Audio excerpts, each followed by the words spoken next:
Hi everyone. So I hope तुम लोग अच्छे होगे और घर पे होगे और सेफली रह रहे होगे। सो आज हम पढ़ेंगे मोशन चैप्टर, क्योंकि ये हमारी विनर सीरीज़ है जो मैंने स्पेशली स्टार्ट की है क्लास 9th के क्रैश कोर्स के लिए, फर्स्ट साइंस के लिए। सो इस क्रैश कोर्स में तुम्हें कंप्लीट चैप्टर का रिवीजन कराया जाएगा इन वन शॉट, और साथ में उसके कुछ क्विजेस भी सॉल्व कराए जाएंगे। सो आज जो हम पढ़ने वाले हैं वो फिजिक्स का बहुत ही इंपॉर्टेंट चैप्टर है, दैट इज़ मोशन। सो इस चैप्टर को हम बिल्कुल तूफानी तरीके से ख़त्म करेंगे और ये चैप्टर चुटकियों में ख़त्म हो जाएगा और तुम्हें पता भी नहीं चलेगा। और रही बात समझ में आने की ना, तो उसकी गारंटी मेरी है कि तुम्हें 100% ये चैप्टर समझ में आएगा। सो बिना कुछ लेट किए हुए, अगर तुमने अभी तक इस चैनल को सब्सक्राइब नहीं किया है तो सब्सक्राइब कर लो, क्योंकि क्लास 9 का कंप्लीट रिवीजन मैं इसी चैनल पर कराने वाला हूँ। और ये जो हमारी विनर सीरीज़ है, इसमें तुम्हें साइंस के सारे लेक्चर इन वन शॉट में मिल जाएंगे। सो इस वीडियो को लास्ट तक देखना ताकि कोई भी पॉइंट तुमसे मिस ना हो और ये चैप्टर का कंप्लीट रिवीजन तुम्हें हो जाएगा। सो बिना लेट किए हुए let's start.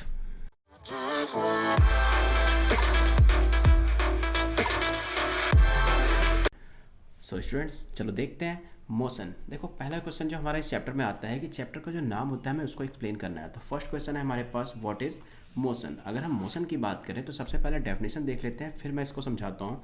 If an object changes its position with respect to a reference point, reference point वाले वर्ड को याद रखना, ये इंपॉर्टेंट पॉइंट है। With elapse of time the object is set to be in motion. पहले मेरी बातों को आराम से सुन लेना, समझ लेना, फिर इस वीडियो को पॉज करके इसको नोट कर लेना या फिर स्क्रीनशॉट ले लेना। सो देखो, सबसे पहले हम बात करेंगे मोशन एग्जैक्टली होता क्या है। सो यहाँ पे दो वर्ड हमें जो लर्न करने वाली हैं, that is change in position, reference point और इलैप्स ऑफ टाइम। सपोज करो कोई एक ऑब्जेक्ट है, वो किसी भी एक पॉइंट पर सिचुएटेड है। कुछ टाइम इंटरवल के बाद जब मैं उसे देखता हूँ तो अपनी पोजीशन से चेंज हो चुकी है, मतलब उसकी पोजीशन कहीं और से कहीं और शिफ्ट हो चुकी है। इसका मतलब मैं क्या कह सकता हूँ कि जैसे जैसे टाइम इंटरवल चेंज हो रहा है, जैसे जैसे टाइम चेंज हो रहा है, टाइम इलैप्स हो रहा है, वैसे वैसे उस ऑब्जेक्ट की पोजीशन में भी चेंजेस आ रहे हैं। और ठीक ऐसे ही जब किसी ऑब्जेक्ट के पोजीशन में चेंजेस आते हैं और एक टाइम इंटरवल के बाद ये चेंजेस आते हैं, that means the object is in motion. Clear है? सो यहाँ हम एक एग्जांपल लेते हैं। सपोज ये जो कार दिख रही है, इसको हम पोजीशन कर लेते हैं कि ये right now it is in position A, ये अभी इस पोजीशन ए पे है। और जब ये थोड़ी देर बाद, सपोज करो थोड़े टाइम इंटरवल के बाद, मान लेते हैं टी सेकंड के बाद, ये इस पोजीशन पे मुझे दिख जाती है। सो मैं क्या कहूँगा कि ये जो कार है ये मोशन कर रही है। क्या कर रही है? मोशन कर रही है। क्यों? क्योंकि टाइम इंटरवल चेंज होने के बाद इसके पोजीशन में चेंजेस आए हैं। क्लियर है ये बात कि मोशन क्या होता है? अब जो मैंने ये इंपॉर्टेंट पॉइंट बताया था कि ये जो है रेफरेंस पॉइंट, ये रेफरेंस पॉइंट क्या है, इस चीज़ को अभी हम आगे समझेंगे जब मैं रेस्ट भी समझा दूंगा देन। सो चलो देखते हैं व्हाट इज़ रेस्ट। अब अगर हम रेस्ट की बात करते हैं, चलो, सो रेस्ट क्या होता है? रेस्ट की अगर हम बात करें तो एग्जैक्टली जो रेस्ट होता है वो मोशन का अपोजिट होता है। मोशन में मैंने क्या बताया था कि एक ऑब्जेक्ट जब उसकी पोजीशन चेंज होती है टाइम इंटरवल के बाद, so object is set to be in motion. So rest की डेफिनेशन की अगर हम बात करें कि व्हाट इज रेस्ट, कि रेस्ट क्या होगा, सो रेस्ट जब किसी ऑब्जेक्ट की पोजीशन में चेंजेस ना हो, टाइम इंक्रीज हो रहा है, टाइम आगे चल रहा है, क्योंकि टाइम तो कभी स्टॉप हो नहीं सकता, बट उस ऑब्जेक्ट की पोजीशन में चेंजेस नहीं हो रहे हैं। It means when an object does not change its position with respect to a reference point with elapse of time, the object is said to be in rest. Suppose करो same वही car है जो मैंने अभी previous motion वाले chapter point में लिया था।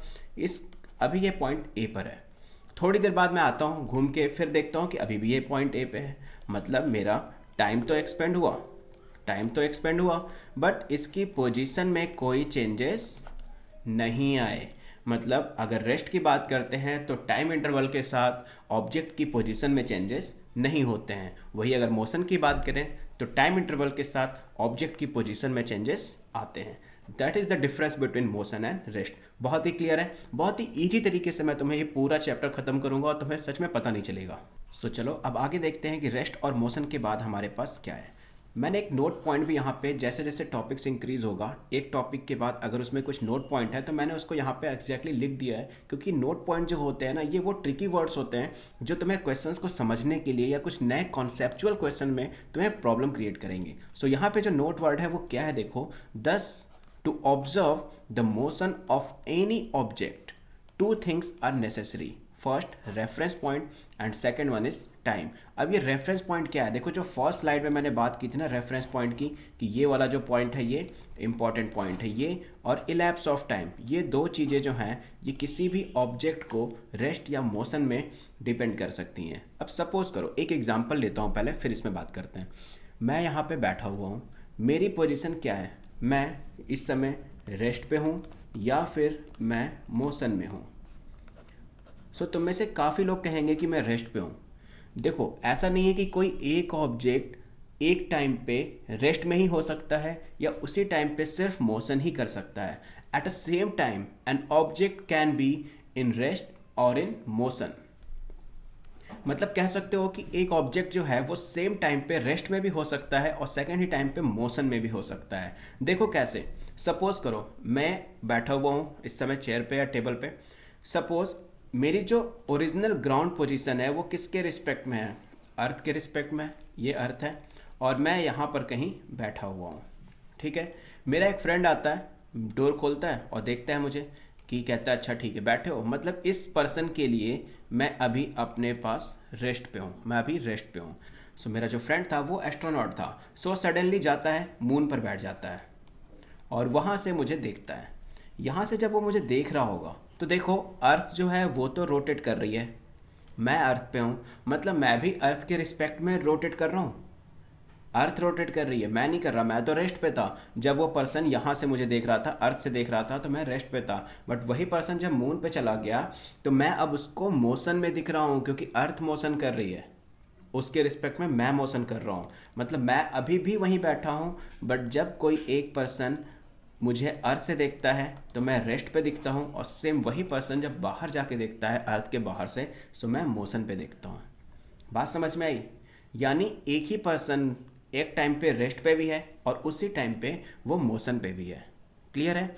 चलो एक और एग्जांपल लेते हैं। ये तो ठीक है, मेरा फ्रेंड एस्ट्रोनॉट था, वो मून पे जाके देख लिया, बट हम तो नहीं जा सकते मून पे, तो हम एक रियल लाइफ एग्जांपल लेते हैं। देखो इस चैप्टर में ना मैं तुम्हें इतने रियल लाइफ एग्जांपल दूंगा, जो मैंने स्टार्टिंग में वर्ड यूज़ किया था ना कि बिल्कुल तूफानी तरीके से ख़त्म करेंगे। देखो साइंस पढ़ने का सबसे अच्छा तरीका यही है कि साइंस को अपने रियल लाइफ से जोड़ लो। तो चलो एक रियल लाइफ एग्जाम्पल लेते हैं इस रेफरेंस पॉइंट का और टाइम का। सपोज़ करो हम फ्लाइट में ट्रैवल कर रहे हैं, ये मैं बैठा हूँ और ये तुम में से कोई बैठा हुआ है। ठीक है, हम दोनों एक दूसरे के लिए अभी रेस्ट पर हैं, क्योंकि तुम जहाँ से देख रहे हो वहाँ से मेरी पोजीशन चेंज नहीं हो रही है, और जहाँ से मैं देख रहा हूँ वहाँ से तुम्हारी पोजीशन भी चेंज नहीं हो रही है। इट मीन्स हम दोनों एक दूसरे के लिए रेस्ट पर हैं।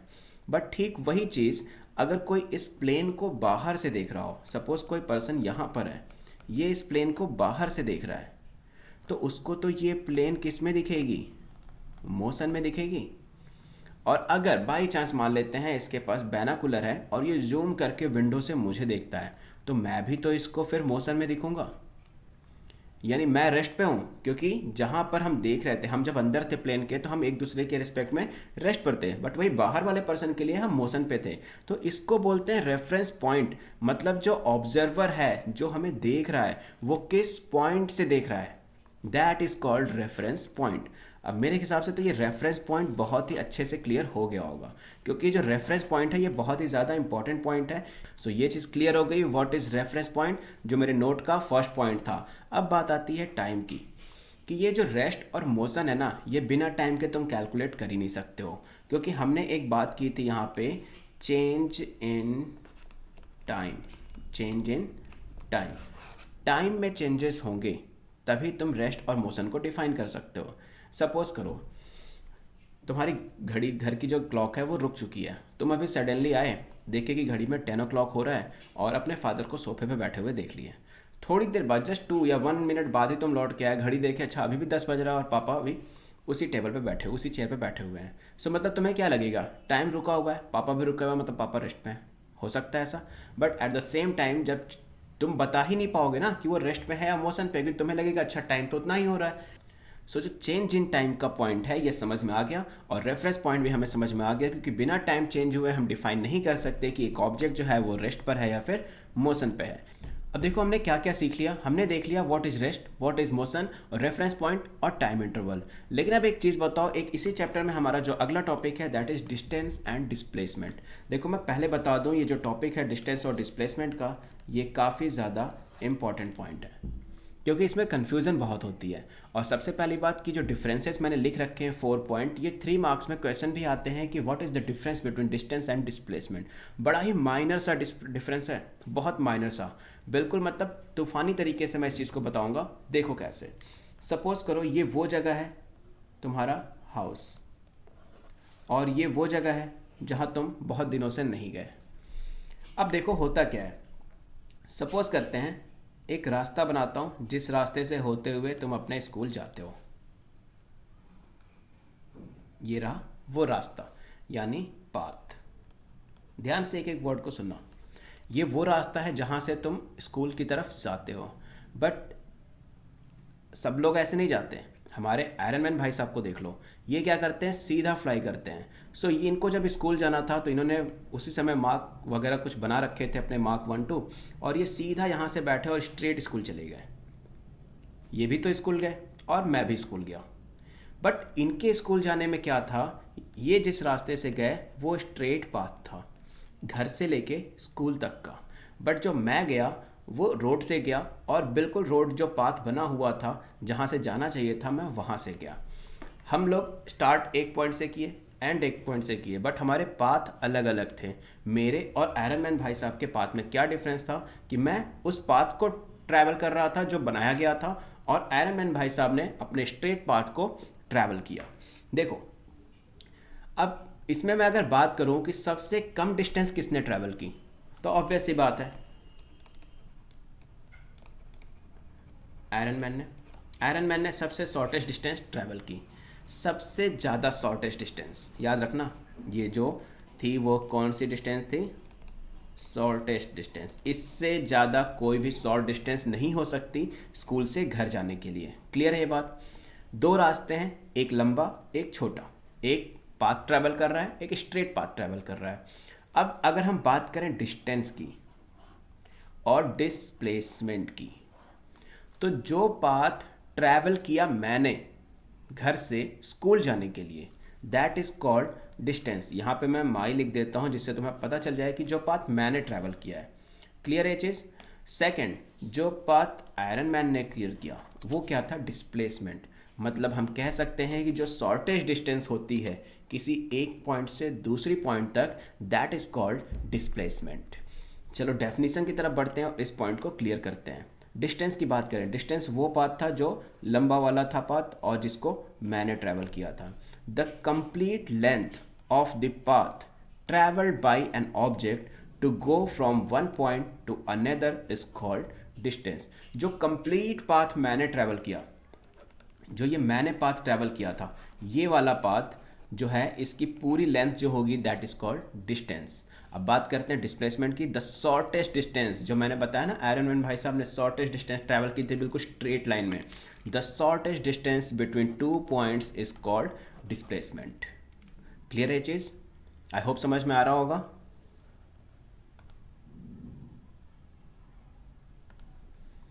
सो देखो समझ में तो आ जाएगा क्योंकि बहुत ही इजी कॉन्सेप्ट की तरीके से मैं बता रहा हूँ। बस तुम्हें क्या करना है, कॉन्सेंट्रेट होकर मेरी बातों को सुनना है क्योंकि सारे एग्जाम्पल मैं रियल लाइफ से दूंगा। सेकेंड पॉइंट देखते हैं, distance is a scalar quantity which means it has only magnitude. मतलब जो डिस्टेंस होती है उसकी कोई डायरेक्शन नहीं होती, डिस्टेंस की कोई डायरेक्शन नहीं होती। स्केलर क्वांटिटी का मतलब यही होता है कि उसके सिर्फ मैग्नीट्यूड है, मतलब उसकी सिर्फ एक वैल्यू है, उसकी डिस्टेंस नहीं है, सॉरी उसकी डायरेक्शन नहीं है। बट अगर हम वही डिस्प्लेसमेंट की बात करें तो ये एक वेक्टर क्वांटिटी है, क्योंकि वेक्टर क्वांटिटी में हमारे साथ मैग्नीट्यूड के साथ साथ उसकी डायरेक्शन भी होती है। मतलब magnitude and direction both are present in displacement, that's why displacement is a vector quantity and scalar quantity have only magnitude, so that distance is a scalar quantity. अब देखो कैसे बताते हैं कि डायरेक्शन है या नहीं है। सपोज मैंने बहुत सारी डायरेक्शंस ट्रैवल की, लेफ्ट गया, राइट गया, स्ट्रेट गया, बैक गया, बहुत सारे। बट आयरन मैन जो स्ट्रेट गया तो वो बता सकता है कि मैं इस डायरेक्शन में गया था और मेरा स्कूल मिल गया था। क्लियर है सेकंड पॉइंट। थर्ड पॉइंट देखते हैं डिस्टेंस में। Distance can only have positive value. Distance जो है वो सिर्फ और सिर्फ पॉजिटिव वैल्यू ही रखता है, but displacement can have both positive and negative value. जहाँ पे तुम्हारी जो डिस्टेंस है ना उसकी सिर्फ पॉजिटिव वैल्यू ही आती है, बट डिस्प्लेसमेंट की पॉजिटिव के साथ साथ नेगेटिव वैल्यू भी आती है। सो देखो फोर्थ पॉइंट क्या है, distance depend on the length of the path travel. जो डिस्टेंस है वो जो पाथ ट्रैवल किया ना हमने उसकी लेंथ पर डिपेंड करता है, बट जो डिस्प्लेसमेंट है depend only on the initial and final point, क्योंकि हमें पता है इसमें तो स्ट्रेट लाइन में ही जाना है। सो हमने 2 पॉइंट्स लिए, 2 पॉइंट्स के बीच में एक स्ट्रेट लाइन ड्रॉ कर दी और वो हो गई डिस्प्लेसमेंट, बट उन्हीं 2 पॉइंट्स के बीच में जो पाथ ट्रैवल करके हम गए that is called distance. Clear है चीज़। सो डिस्टेंस और डिस्प्लेसमेंट में डिफरेंस पता चल गया क्या होता है। नोट कर लेना इस पॉइंट्स को या फिर स्क्रीनशॉट ले लेना, बट समझना सबसे ज़्यादा जरूरी है। इस वीडियो को देखने का मतलब तुम्हें इस वीडियो को कॉन्सेप्ट्स क्लियर करने हैं, और एक एक कॉन्सेप्ट बहुत ही ईजी तरीके से मैं क्लियर कर रहा हूँ। सो ये पता चल गया मोशन क्या होता है, ये भी पता चल गया रेस्ट क्या होता है, रेफरेंस पॉइंट, टाइम इंटरवल, और अब हमें डिस्टेंस और डिस्प्लेसमेंट भी पता चल गया है। सो चलो आगे चलते हैं और देखते हैं कि टाइप्स ऑफ मोशन क्या होते हैं, मतलब मोशन कितने टाइप्स के होते हैं। अब देखो मोशन के टाइप्स मैंने यहाँ पे क्लॉक बना के रखा है, मतलब जो टाइप्स ऑफ मोशन है वो किस पे डिपेंड करेगा, हमारे टाइम इंटरवल पे डिपेंड करेगा। और भी बहुत सारे फैक्टर्स हैं बट मेन क्या है, टाइम इंटरवल। सो चलो हमारे पास 2 टाइप्स के मोशन है, यूनिफॉर्म मोशन और नॉन यूनिफॉर्म मोशन। देखो एक वर्ड को साइंस में ना, एक वर्ड को नॉर्मल तरीके से भी तुम डिफाइन करके उसका सिनेरियो समझ सकते हो। जरूरी नहीं है कि तुम्हें यूनिफॉर्म मोशन की डेफिनेशन याद ही हो। फर्स्ट टाइम अगर मैं इंट्रोड्यूस करूँ यूनिफॉर्म मोशन तो तुम क्या समझोगे।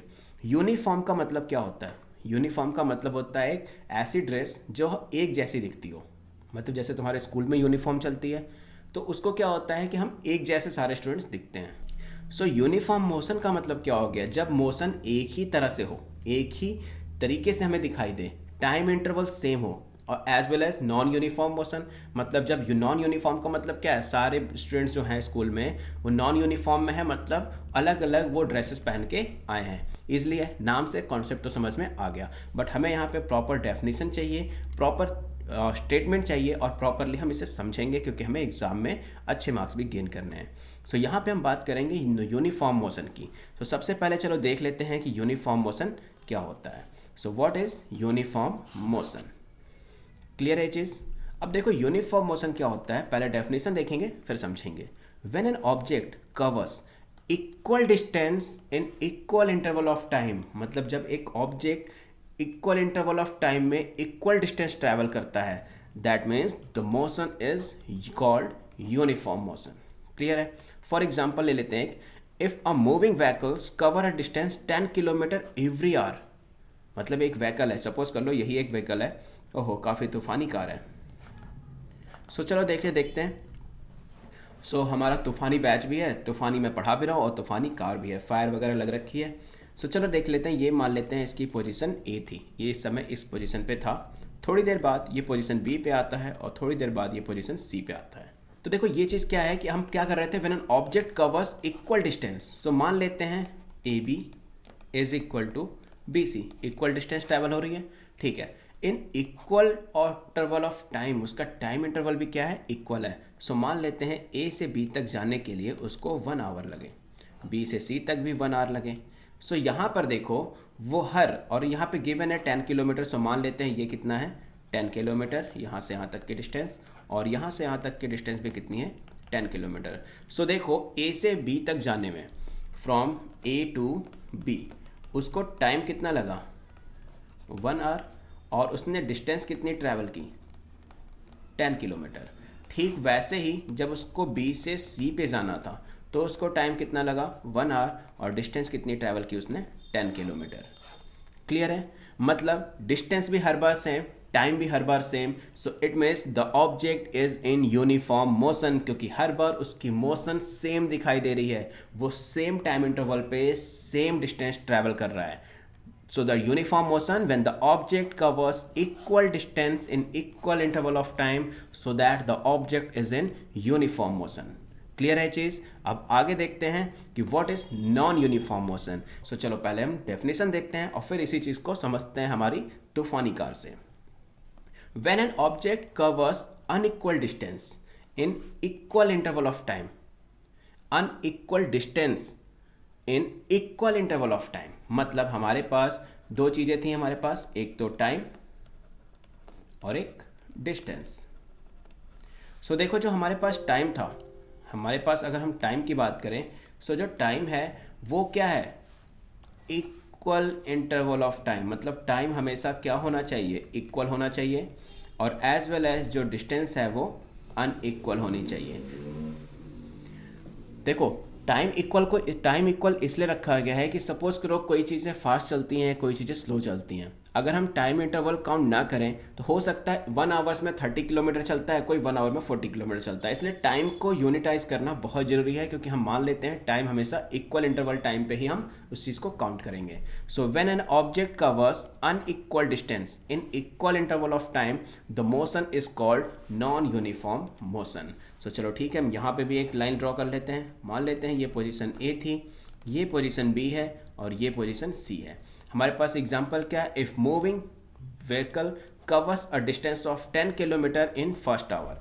ठीक है, यहाँ से यहाँ तक की जो डिस्टेंस है वो 10 किलोमीटर है, और इसमें टाइम इंटरवल कितना लगा, 1 आवर का। Covers a distance of 20 kilometre in second hour. अब सेकेंड जो है लगा, यहाँ पे 1 आवर ही लगे, बट इसने डिस्टेंस कितनी ट्रैवल की, 20 किलोमीटर की डिस्टेंस ट्रैवल की। अब देखो टाइम इंटरवल क्या था, इक्वल है, बट डिस्टेंस जो है वो अनइक्वल है। टाइम इंटरवल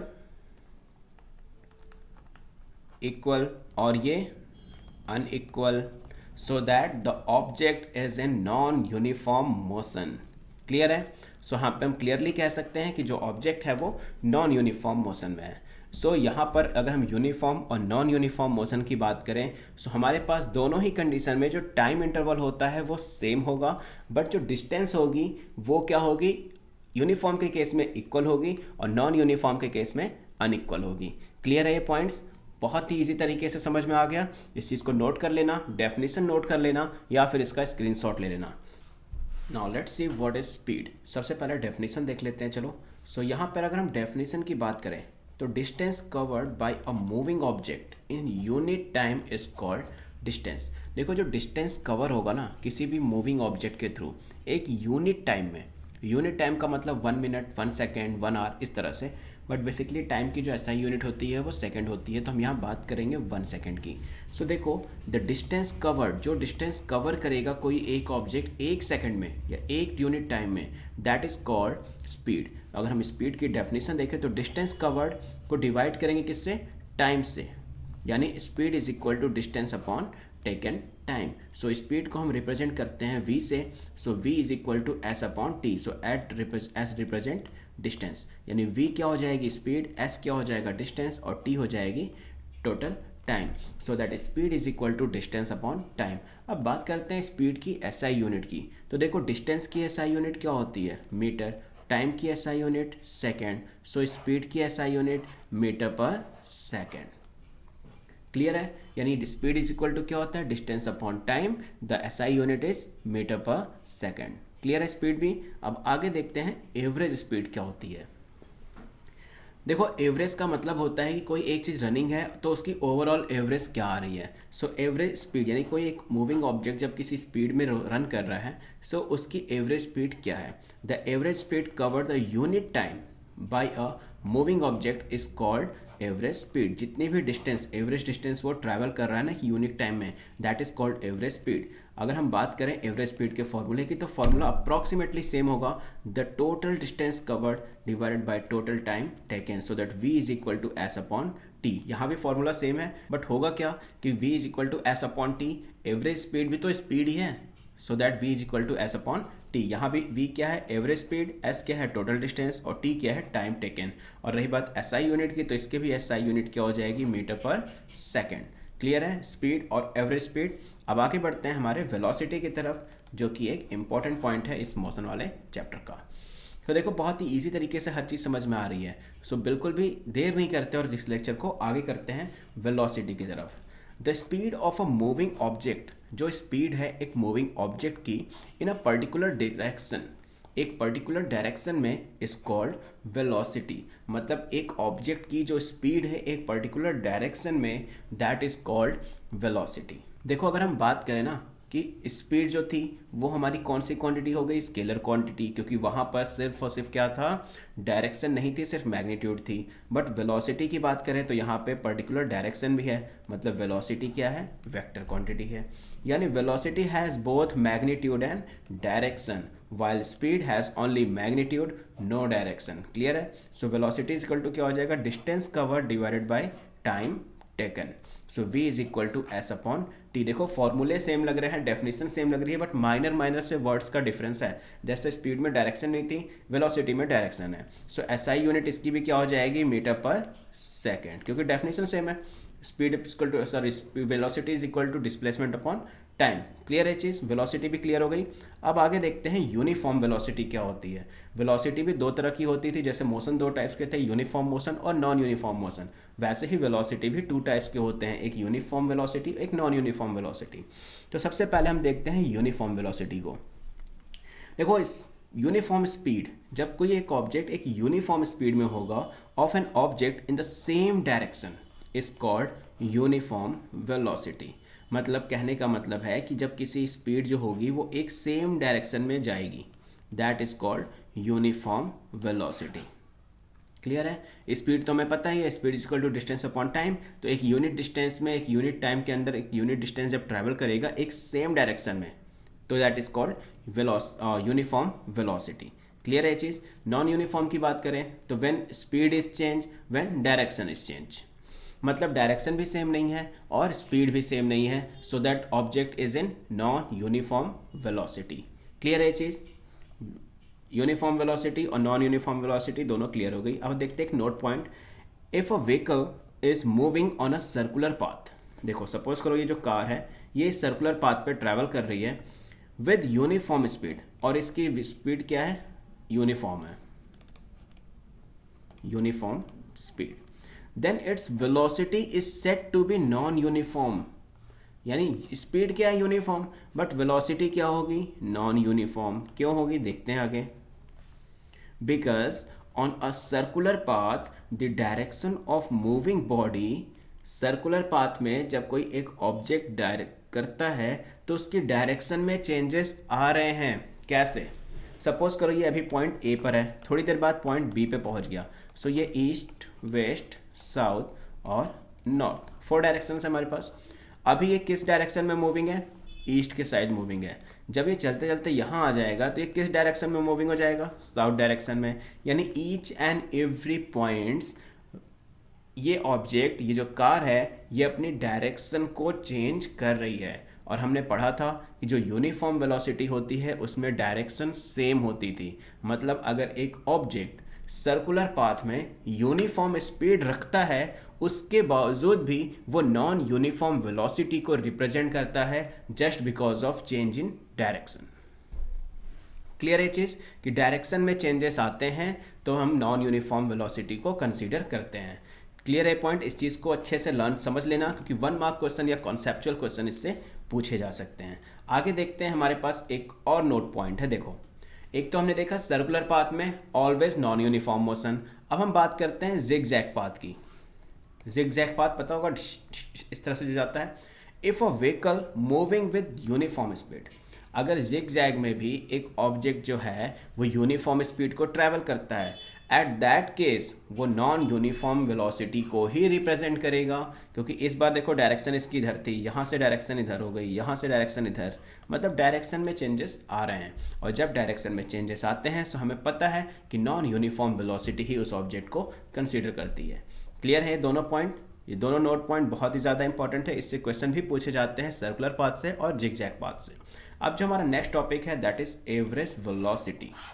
एवरेज वेलोसिटी क्या होती है, देखो द अरिथमेटिक मीन, मीन पता होगा तुम सबको, अरिथमेटिक मीन ऑफ वेलोसिटी, मतलब वेलोसिटी को टोटल करना और जितने भी हैं उसको उसके नंबर से डिवाइड कर देना, of an object moving along a straight line is called average velocity. अब देखो वेलोसिटी है सो इसीलिए हमने स्ट्रेट लाइन की बात की है। क्लियर है, ये स्ट्रेट लाइन वाला जो वर्ड है that is due to velocity. अब एवरेज वेलोसिटी का मतलब क्या है, अर्थमेटिक मीन निकालना है। मतलब तुम्हारे पास जितनी भी वेलोसिटीज़ हैं एक ऑब्जेक्ट की, उसका अर्थमेटिक मीन निकाल लो।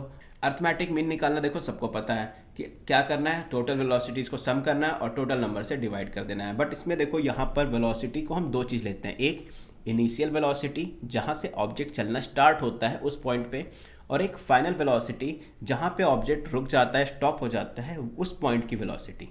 सो देखो इन दोनों वेलोसिटीज़ का सम और डिवाइडेड बाय 2, क्योंकि टोटल दो वेलोसिटी हमारे पास है, इनिशियल और फाइनल। याद रखना इनिशियल वेलोसिटी को, जो हमारी इनिशियल वेलोसिटी होती है इसको रिप्रेजेंट करते हैं u से, और जो हमारे पास फाइनल वेलोसिटी होती है इसको रिप्रेजेंट करते हैं v से। सो हमारे पास जो इनिशियल वेलोसिटी और फाइनल वेलोसिटी को जब हम सम करते हैं that is called arithmetic mean velocity, और उसको डिवाइड करना होता है 2 से। सो एवरेज वेलोसिटी का फॉर्मूला क्या हो गया, initial velocity plus final velocity divided by 2। मैंने बताया इनिशियल वेलोसिटी को रिप्रेजेंट करते हैं u से, फाइनल वेलोसिटी को रिप्रेजेंट करते हैं v से, और जो डिवाइडेड बाय 2 को एज इट इज़, जहाँ पर जो u है वो क्या रिप्रेजेंट कर रहा है, इनिशियल वेलोसिटी, और v क्या कर रहा है, फाइनल वेलोसिटी। क्लियर है ये चीज़, कोई डाउट नहीं है। अब देखो मुझे एक बात बताओ, सिंपल सी बात करते हैं। अगर हम एवरेज वेलोसिटी का एक फॉर्मूला तो हमारे पास ये है कि average velocity is equal to initial velocity plus final velocity divided by 2। But अगर वेलोसिटी है तो टाइम के रिस्पेक्ट को भी हमें देखना पड़ेगा। सो टाइम के रिस्पेक्ट में अगर हमें एवरेज वेलोसिटी फाइंड करनी हो तो उसके लिए फॉर्मूला यूज़ करते हैं, average velocity is equal to displacement divided by total time taken. मतलब या तो हम ये फॉर्मूला यूज़ कर लें या तो फिर हम ये फॉर्मूला यूज़ कर लें, दोनों में से जो गिवन पॉइंट्स होंगे ना क्वेश्चन में उसके अकॉर्डिंग फॉर्मूला हम पुट करते हैं। सो यहाँ पे एवरेज वेलोसिटी का फॉर्मूला क्या हो जाएगा, डिस्प्लेसमेंट अपॉन टोटल टाइम, या फिर v plus you by 2। Clear है एवरेज वेलोसिटी, नोट कर लो या फिर स्क्रीनशॉट ले लो एज योर विश। अब हम बात करेंगे एक्सेलरेशन की, जो ये भी बहुत ही ज़्यादा इंपॉर्टेंट पॉइंट है।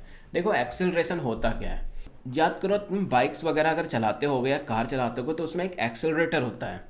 एक्सेलरेटर को जितना ज़्यादा हाई करोगे वो व्हीकल जो होगा वो इतनी स्पीड में चलता रहेगा। मतलब एक्सेलरेशन का मतलब समझ में आ रहा है, स्पीड को इंक्रीज़ करना या फिर उसको डिक्रीज़ करना। बात समझ में आ रही है। The rate of change in velocity, मतलब वेलोसिटी में क्या करना, चेंजेस करना। The rate of change in velocity that is called acceleration. क्या कहते हैं इसे, एक्सेलरेशन कहते हैं। एक्सेलरेशन को देखो दो वर्ड से डिफाइन करते हैं, एक तो स्मॉल ए से और एक कैपिटल स्मॉल एफ से। स्मॉल एफ जो होगा हम अभी क्लास 11th में देखेंगे, अभी हम कंसीडर करेंगे मेनली स्मॉल ए से। सो यहाँ पे अगर हम बात करें rate of change in velocity, यानी rate of change in velocity का मतलब अगर देखो मैं ध्यान से समझाऊँ तो कभी भी तुम्हें rate of change of velocity दिखे, इसका मतलब है change in velocity divided by rate का मतलब होता है टाइम, यानी rate of change in velocity का मतलब है change in time divided by change in velocity divided by time. Clear है चीज़, यहाँ तक किसी को कोई डाउट नहीं है। सो चलो आगे बढ़ते हैं अब। तो देखो यहाँ पे हमारे पास आगे क्या लिखा हुआ है, एक्सेलरेशन इज इक्वल टू क्या हो गया, change in velocity divided by time. So acceleration is equal to change in velocity divided by time taken.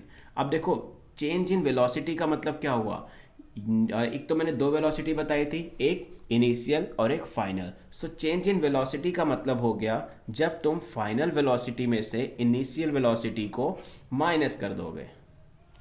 Clear है चीज़, कि जब तुम्हें कैसे पता चलेगा कि तुम वेलोसिटी में चेंजेस हुए या नहीं हुए, तो फाइनल पोजीशन जहाँ पे ऑब्जेक्ट है वहाँ की वेलोसिटी कंसीडर कर लो, ठीक उसी टाइम पे जहाँ से ऑब्जेक्ट ने स्टार्ट किया था वहाँ की वेलोसिटी कंसीडर कर लो, माइनस कर दो, तुम्हें पता चल जाएगा कि स्पीड ज़्यादा हुई है या कम हुई है, वेलोसिटी ज़्यादा हुई है या कम हुई है, उसी को बोलते हैं चेंज इन वेलोसिटी। अब देखो v माइनस यू हो गया change in velocity divided by time, मतलब हमारा फॉर्मूला बन गया दैट एक्सेलरेशन को रिप्रेजेंट करते हैं a से। So a is equal to v minus you upon t, because final velocity divided minus initial velocity divided by time taken in change in velocity. Clear है, ये जो time तुम ले रहे हैं हम ये फर्स्ट इनिशियल पॉइंट से फाइनल पॉइंट तक जाने का ही टाइम ड्यूरेशन लेंगे। तो क्लियर है, a is equal to v minus you upon T, that is the formula of acceleration. Clear है चीज, कोई डाउट नहीं है इसमें। अब देखो एक्सेलरेशन को ए से रिप्रेजेंट करते हैं, वी हमारा फाइनल वेलोसिटी है, यू हमारा इनिशियल वेलोसिटी और टी क्या है, टाइम। अब बात आती है एसआई यूनिट की। सो एसआई यूनिट क्या हो जाएगा, मीटर पर सेकेंड स्क्वायर। सो इसकी एसआई यूनिट भी लर्न कर लेना, फॉर्मूला लर्न कर लेना, फॉर्मूला आगे यूज होगा डेरिवेशन में, और डेफिनेशन तो डेफिनेटली ही लर्न कर लेना। सो यहाँ तक हम समझ में आ गया कि एक्सेलरेशन होता क्या है। अब देखो एक्सेलरेशन जरूरी नहीं है कि पॉजिटिव ही हो और एक्सेलरेशन जरूरी नहीं है कि नेगेटिव ही हो। मतलब कहने का मतलब है कि एक्सेलरेशन पॉजिटिव भी होता है और एक्सेलरेशन नेगेटिव भी होता है। ठीक है, ऐसे समझाता हूँ। देखो अगर तुम कार या बाइक चलाते हो, सो जब तुम एक्सेलरेट करते हो तो स्पीड इंक्रीज होती है, और जब तुम डी एक्सेलरेट करते हो मतलब एक्सेलेटर को डाउन करते हो, सो तुम्हारी जो स्पीड है, जो वेलोसिटी है, वो भी डाउन हो जाती है। सो ये चीज़ क्लियर है कि स्पीड कब इंक्रीज होती है और कब डाउन होती है। ठीक वैसे ही अगर हम बात करें एक्सेलरेशन की, तो एक्सेलरेशन पॉजिटिव हो गया जब तुमने स्पीड को, वेलोसिटी को इंक्रीज कर दिया, और एक्सेलरेशन नेगेटिव हो गया जब तुमने एक्सेलरेशन को या वेलोसिटी को डिक्रीज कर दिया। बट ये जो पॉजिटिव वाला होता है, इन दोनों को कंबाइन करके तो हम एक्सेलरेशन कह सकते हैं। पॉजिटिव एक्सेलरेशन को भी एक्सेलरेशन कह सकते हो, नेगेटिव को भी एक्सेलरेशन कह सकते हो। बट अगर हम नेगेटिव वाले एक्सेलरेशन की बात करें तो स्पेशली नेगेटिव वाले को कहते हैं रिटार्डेशन। क्या बोलते हैं इसको, रिटार्डेशन या फिर नेगेटिव एक्सेलरेशन। क्लियर है, दोनों की ही डिफाइन करने का तरीका सेम है, स्मॉल ए से रिप्रेजेंट करते हैं, फॉर्मूला भी सेम होगा। बट नेगेटिव वाले केस में जो ए की वैल्यू होगी वो नेगेटिव आएगी, और एक्सेलरेशन के केस में ए की वैल्यू पॉजिटिव आएगी। It means acceleration represent negative value और रिटार्डेशन एक्सेलरेशन पॉजिटिव वैल्यू और रिटार्डेशन क्या होता है, नेगेटिव वैल्यू को रिप्रेजेंट करता है। सो चलो अब डेफिनेशन भी देख लेते हैं। A positive sign of a magnitude of acceleration, मतलब एक्सेलरेशन की जो वैल्यू आएगी ना, उस पर अगर पॉजिटिव साइन है तो वो क्या शो करता है, increase in acceleration, increase in velocity, increase in acceleration या वेलोसिटी। ठीक है, अब अगर नेगेटिव साइन आ जाता है तो ये क्या शो करता है, डिक्रीज इन वेलोसिटी। ऑब्वियसली बात है, अगर तुम्हारा एक्सेलरेशन पॉजिटिव है मतलब तुम्हारी वेलोसिटी जो है वो इंक्रीज हो रही है, और अगर तुम्हारा एक्सेलरेशन नेगेटिव है इट मीन्स वेलोसिटी जो है वो डिक्रीज हो रही है। If there is decrease in acceleration it is called retardation, और ये क्या कहलाता है, retardation. It means the rate of decrease in velocity is called retardation. अगर तुमसे कोई स्पेशली रिटार्डेशन की डेफिनेशन पूछता है, सो तुम्हें देखो rate of change in velocity that is called acceleration, यानी negative rate of change of velocity that is called retardation. Simple है, डेफिनेशन पता चल गई क्या होगी रिटार्डेशन की भी और एक्सेलरेशन की भी। सो चलो अब देखते हैं acceleration in case of uniform velocity. सबसे पहले डेफिनेशन पे वर्क करते हैं। In the case of uniform velocity, अगर हम यूनिफॉर्म वेलोसिटी की बात कर रहे हैं तो जो स्पीड और डायरेक्शन होगी वो चेंज नहीं होगी। ऑब्वियस सी बात है, यूनिफॉर्म का मतलब ही क्या है, एक जैसी डायरेक्शन और एक जैसी हमारी speed. Thus there is no change in acceleration, और जब हमारी वेलोसिटी में चेंजेस नहीं हो रहे हैं, जब हमारी स्पीड में चेंजेस नहीं हो रहे हैं, सो कैसे पता कि हमारे एक्सेलरेशन में भी चेंजेस होंगे। ऑब्वियस सी बात है, एक्सेलरेशन में चेंजेस नहीं होंगे। मतलब एक ऑब्जेक्ट है जो यूनिफॉर्म वेलोसिटी से चल रहा है, मतलब उसकी इनिशियल वेलोसिटी और फाइनल वेलोसिटी दोनों ही सेम है। अब दोनों सेम है मतलब चेंज नहीं हो रहा, और चेंज नहीं हो रहा है तो acceleration in case of uniform velocity कितनी हो जाएगी, जीरो। देयरफॉर दस the case of uniform velocity acceleration will be zero. अब चलो इसका एक एग्जांपल लेते हैं। एक कार है ए पॉइंट पे और वो पहुंची बी पॉइंट पे। यहाँ पर उसकी जो वेलोसिटी थी वो 10 मीटर पर सेकंड थी, और यहाँ पे इसकी वेलोसिटी 10 मीटर पर सेकंड थी। सो हमारे पास u इज इक्वल टू कितना हो जाएगा 10, और v इज इक्वल टू कितना हो जाएगा 10 हो जाएंगे दोनों। सो यहाँ पे हमारे पास एक्सेलरेशन का फॉर्मूला क्या होता है, v minus you upon t. So 10 minus 10 divided by T, so it will be 0 upon t. So 0 upon T will be 0, so that acceleration is 0। मतलब यूनिफॉर्म वेलोसिटी के केस में जो एक्सेलरेशन होगा वो हमेशा कितना होगा, 0 होगा। क्लियर है ये चीज, याद रखना acceleration in case of velocity will be 0, क्योंकि फाइनल स्पीड या फाइनल वेलोसिटी और इनिशियल वेलोसिटी दोनों ही इस केस में सेम होती है।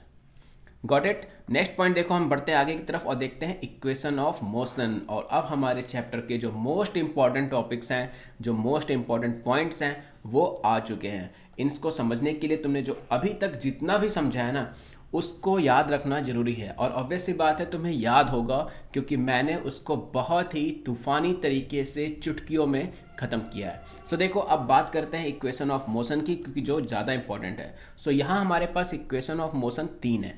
पहले की अगर हम बात करें तो v is equal to U plus A T है। सेकेंड क्या है, s is equal to U T plus half A T square. और थर्ड है v square is equal to you square plus 2s। सबसे पहले देखते हैं relation among velocity, distance, time और एक्सेलरेशन। ये जितने भी रिलेशन है ना हमारे पास, वेलोसिटी के, डिस्टेंस के, टाइम के, एक्सेलरेशन के, इन सारे के जो रिलेशंस हैं इन्हीं को हम कहते हैं इक्वेशन ऑफ मोशन। सो इनके टोटल 3 रिलेशन है हमारे पास, फर्स्ट, सेकेंड और थर्ड। सो इन तीनों की हम डेरिवेशन भी देखेंगे और तीनों को समझेंगे कि किस रिलेशन को हम क्या बोलते हैं। सो सबसे पहले हम बात करते हैं फर्स्ट इक्वेशन ऑफ मोशन की। So first equation of motion देखो हमारे पास क्या था, ध्यान से देखो क्या था, v is equal to U plus A T. So इसके बारे में हम समझ रहे हैं, यानी हम मान लेते हैं कि एक फाइनल वेलोसिटी किसी ऑब्जेक्ट की v है, एक मूविंग ऑब्जेक्ट है जिसकी फाइनल वेलोसिटी v है, वो यूनिफॉर्म एक्सेलरेशन से चल रहा है। यूनिफॉर्म एक्सेलरेशन का मतलब a, ठीक है। आफ्टर सम टाइम, जो टाइम इंटरवल t है, उसकी जो इनिशियल वेलोसिटी थी वो 0 हो जाती है। ये हमारे पास देखो इतना कॉन्सेप्ट हमें गिवन है कि the final velocity is v, moving object की एक्सेलरेशन कितना है a और टाइम इंटरवल है t। सो हम सबसे पहले लेट कर लेंगे इनिशियल वेलोसिटी, और इनिशियल वेलोसिटी को हमें पता है u से रिप्रेजेंट करते हैं। Final velocity v, time t और एक्सेलरेशन a। इतनी सारी चीज़ों को हमने लेट कर लिया। हालांकि तुम्हें कुछ भी नहीं गिवन होगा, तुम्हें सिर्फ और सिर्फ इतना देगा, derive first equation of motion. First equation of motion के लिए ये सारी चीज़ें तुम्हें खुद से रिप्रेजेंट करनी पड़ेगी। अब देखो आगे की हम बात करें तो हमें पता है acceleration is equal to change in velocity divide by time taken. So हमें पता है acceleration is equal to final velocity minus initial velocity divided by taken time, ठीक है। फाइनल वेलोसिटी का मतलब v, इनिशियल वेलोसिटी का मतलब u अपॉन t, जो कि एक्सेलरेशन का एक फॉर्मूला है, that is a is equal to v minus you upon में t। क्लियर है ये? अब ध्यान से देखो, यहाँ से हम क्रॉस मल्टीप्लाई कर दें तो A T is equal to we minus U हो जाएगा, इसको इधर भेज देंगे। So a into T is equal to we minus U, so that A T is equal to we minus U. Clear है? कोई डाउट अभी तक? यहाँ तक चीज़ें क्लियर हो गई। अब हमें पता है कि हमारा जो डेरिवेशन था वो v के रिस्पेक्ट में था, हमें v की वैल्यू निकालनी थी। फर्स्ट इक्वेशन ऑफ मोशन में देखो क्या था, v is equal to U plus A T. So हम क्या करेंगे, v को अलग करेंगे और u को दूसरी साइड कर देंगे। सो v, इस u को हमने v को हमने इस साइड कर दिया। सो क्या हो गया ये, A T minus V is equal to minus U.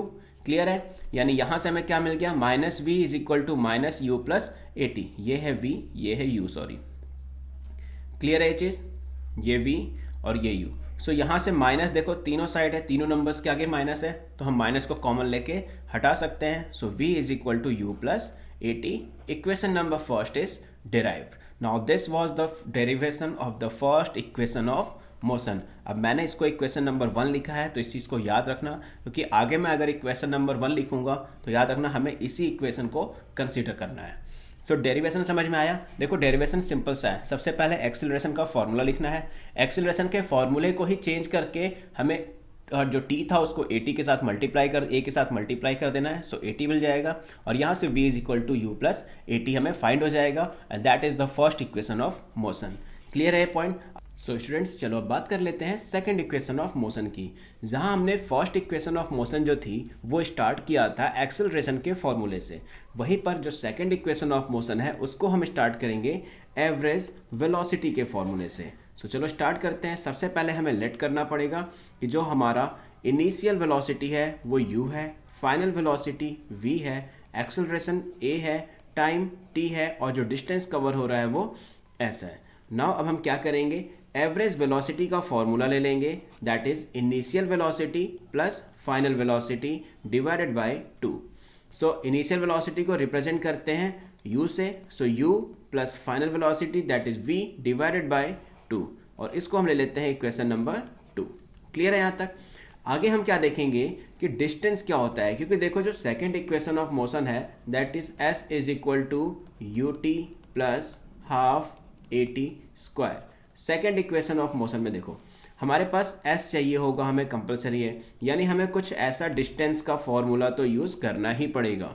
सो हम क्या करेंगे, we know that distance cover is given time, that is average velocity multiplied by time. अब ऐसा कैसे हुआ, देखो velocity is equal to distance upon time होता है। अगर हम क्रॉस मल्टीप्लाई करके यहाँ से एक फॉर्मूला डेरिवेट कर दें, सो हमें क्या मिल जाएगा, distance is equal to velocity into time. So ये फॉर्मूला हमने ले लिया, s is equal to average velocity into time. Average velocity जो हमने इक्वेशन नंबर 2 में यहाँ पे निकाली थी, इसकी वैल्यू को हमने यहाँ पर पुट कर दिया। क्लियर है? तो क्या हो गया, u plus V divided by 2 और टाइम एज t। तो s is equal to U plus V divided by 2 into T हमें यहाँ से मिल गया। आगे देखते हैं अब देखो यहाँ पे जो हमने फॉर्म किया था, that is u plus V divided by 2 into T. इस v की जगह हमने जो इक्वेशन नंबर फर्स्ट में फॉर्म किया था ना, v is equal to U plus A T. So यहाँ से v की वैल्यू पुट कर देंगे हम। ऐसा क्यों कर रहे हैं पता है, क्योंकि फॉर्मूला देखो ध्यान से, ये जो फॉर्मूला है इसमें v है ही नहीं, और v नहीं है तो ऑब्वियस सी बात है हम डेरिवेशन में से v को रिमूव करेंगे। सिंपल, मैं तुम्हें वो तरीका बता रहा हूँ जिससे तुम्हें पता चल जाए कि किस डायरेक्शन में जाना है। सो यहाँ से हमें v की वैल्यू मिल गई, v is equal to U plus A T. ये चीज़ क्लियर हो गई। अब आगे देखते हैं, वैल्यू पुट करते हैं। सो यहाँ पे जब तुम वैल्यू पुट कर दोगे तो तुम्हें मिल जाएगा u plus A T divided by 2 multiplied by T, क्योंकि ये किसकी जगह आ गया, v की वैल्यू जो इक्वेशन नंबर फर्स्ट यानी इक्वेशन नंबर फर्स्ट की डेरिवेशन में हमने प्रूफ किया था।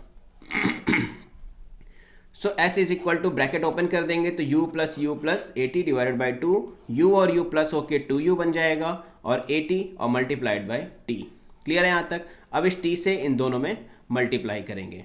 अब देखो हमारे पास इक्वेशन जो थी वो क्या थी, that 2u plus A T divided by 2 into T.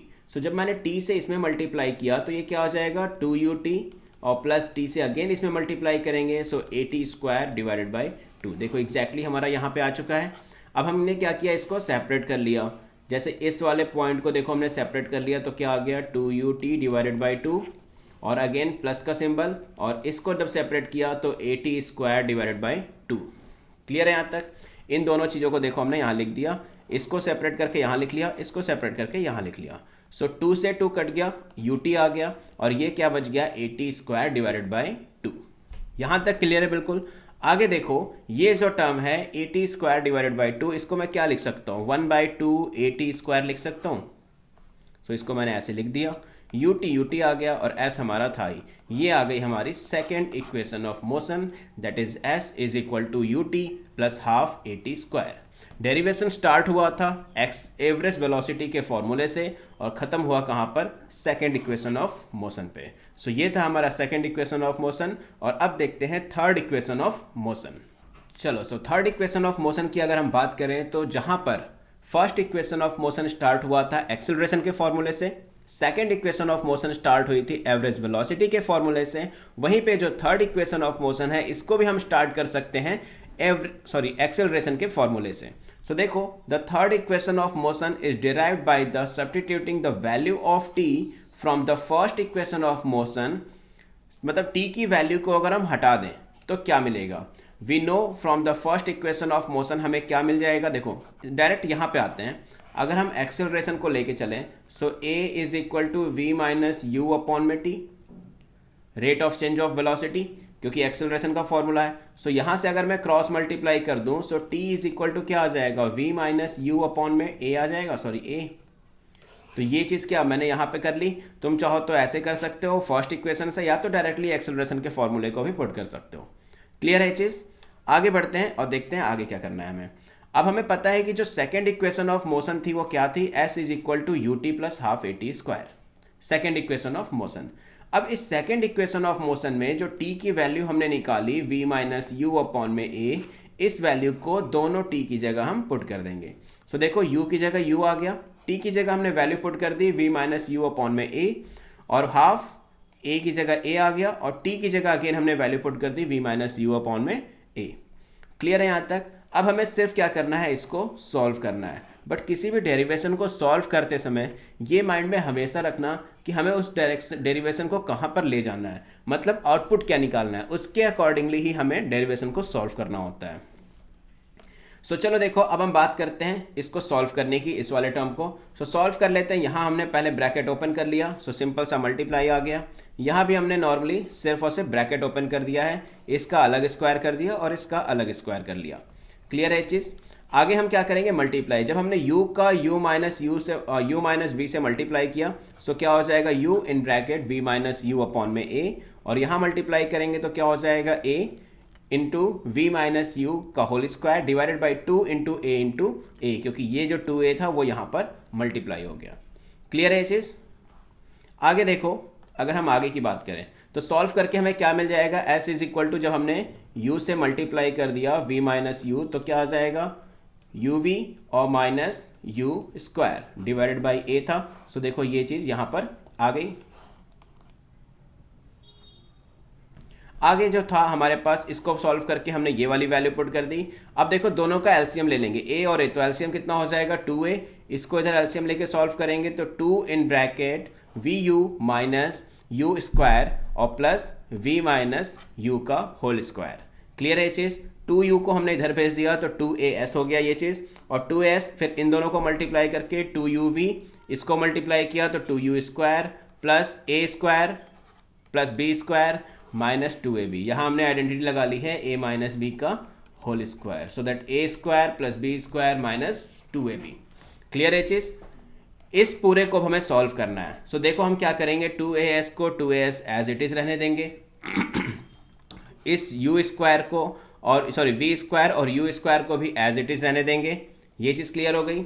यहाँ पे देखो 2uv और माइनस 2uv ये दोनों कट जाएंगे और ये हमारे पास minus 2u as it is note हो जाएगा। अभी हमारे पास ये बचा हुआ है, इसको अब हमें डेरिवेशन के फॉर्मूले यानी थर्ड इक्वेशन ऑफ मोशन के फॉर्मूले में कन्वर्ट करना है बस। चलो देखते हैं हमारे पास क्या आ गया, 2as is equal to minus you square plus we square. कैसे आया देखो, प्रीवियस इक्वेशन में यहाँ पे क्या था 2u स्क्वायर और यहाँ पे क्या था u स्क्वायर, जब माइनस करेंगे तो क्या हो जाएगा, minus you square plus we square is equal to 2as। यही चीज़ देखो यहाँ पर आ गई है। अब हमें क्या करना है, इसको हमें इधर भेज देंगे तो ये प्लस में हो जाएगा और ये हो जाएगा वी स्क्वायर। और now our third equation of motion has been derived, that is V square is equal to you square plus 2as। Clear है चीज़? थर्ड इक्वेशन ऑफ मोशन क्या होती है और कैसे हम डिराइव करते हैं। याद रखना, फर्स्ट और थर्ड दोनों ही एक्सेलरेशन के फॉर्मूले से स्टार्ट कर सकते हो, और जो सेकंड इक्वेशन ऑफ मोशन है वो स्टार्ट होती है एवरेज वेलोसिटी के फॉर्मूले से। देखो अगर ये डेरिवेशन अच्छे से करनी है तो डेरिवेशन को तुम खुद से 2 से 3 बार, मतलब 2-3 टाइम्स एग्जैक्टली अगर खुद से कर लोगे विद स्टेटमेंट, तो अब वैसी बात है, सिंपल सी डेरिवेशन है, कैलकुलेशन थोड़ी सी है, हाँ, बट तुम्हें ये याद रखना है कि डेरिवेशन को किस डायरेक्शन में ले जाना है, मतलब कहाँ पर इसको पहुँचाना है या इसका एंड फॉर्मूला क्या होगा। क्लियर है चीज़? हमारी तीनों इक्वेशन भी क्लियर हो गई, rest, motion, acceleration, uniform acceleration, ये सारी चीज़ें हमने पढ़ ली है। सो स्टूडेंट्स, आगे हम देखते हैं ग्राफिकल रिप्रेजेंटेशन। तो जो ग्राफिकल रिप्रेजेंटेशन होता है ना, ये शो करता है ग्राफ को स्टेटमेंट में कन्वर्ट करने के लिए और स्टेटमेंट को ग्राफ में कन्वर्ट करने के लिए। ये बहुत ज़्यादा हेल्प करेगा तुम्हारी। और सबसे बड़ी बात कि ये एक इंपॉर्टेंट पॉइंट भी है और इससे क्वेश्चंस आते हैं। और इससे देखो 2 टाइप्स के क्वेश्चन आते हैं। पहला जिसमें तुम्हें ग्राफ दिया होगा और कहेगा कि ये क्या रिप्रेजेंट करता है, मतलब स्टेटमेंट लिख दो। सेकंड, तुम्हें कुछ स्टेटमेंट दी होगी और कहेगा कि इसका ग्राफिकल रिप्रेजेंटेशन करके दिखाओ। हालांकि आगे हम डेरिवेशन भी करेंगे ग्राफिकल रिप्रेजेंटेशन से, बट अभी हम सिर्फ और सिर्फ ग्राफ पढ़ रहे हैं। तो ग्राफ में देखो, पहले हम स्टेटमेंट देखेंगे। स्टेटमेंट से पहले ये देखो कि ये जो ग्राफ है ये डिस्टेंस टाइम ग्राफ है, मतलब इस ग्राफ में एक एक्स और एक वाई एक्सिस होगी, जिसमें से एक एक्सिस डिस्टेंस को शो कर रही होगी और सेकेंड एक्सिस टाइम को शो कर रही होगी। कंडीशन ये है कि ये जो ग्राफ है ना, ये यूनिफॉर्म वेलोसिटी का है। अब यूनिफॉर्म वेलोसिटी का डिस्टेंस टाइम ग्राफ कभी भी पूछेगा तो तुम्हें ये स्टेटमेंट लिखनी है और साथ में ये फिगर ड्रॉ कर देना है। देखो स्टेटमेंट क्या है, when an object is moving with uniform velocity.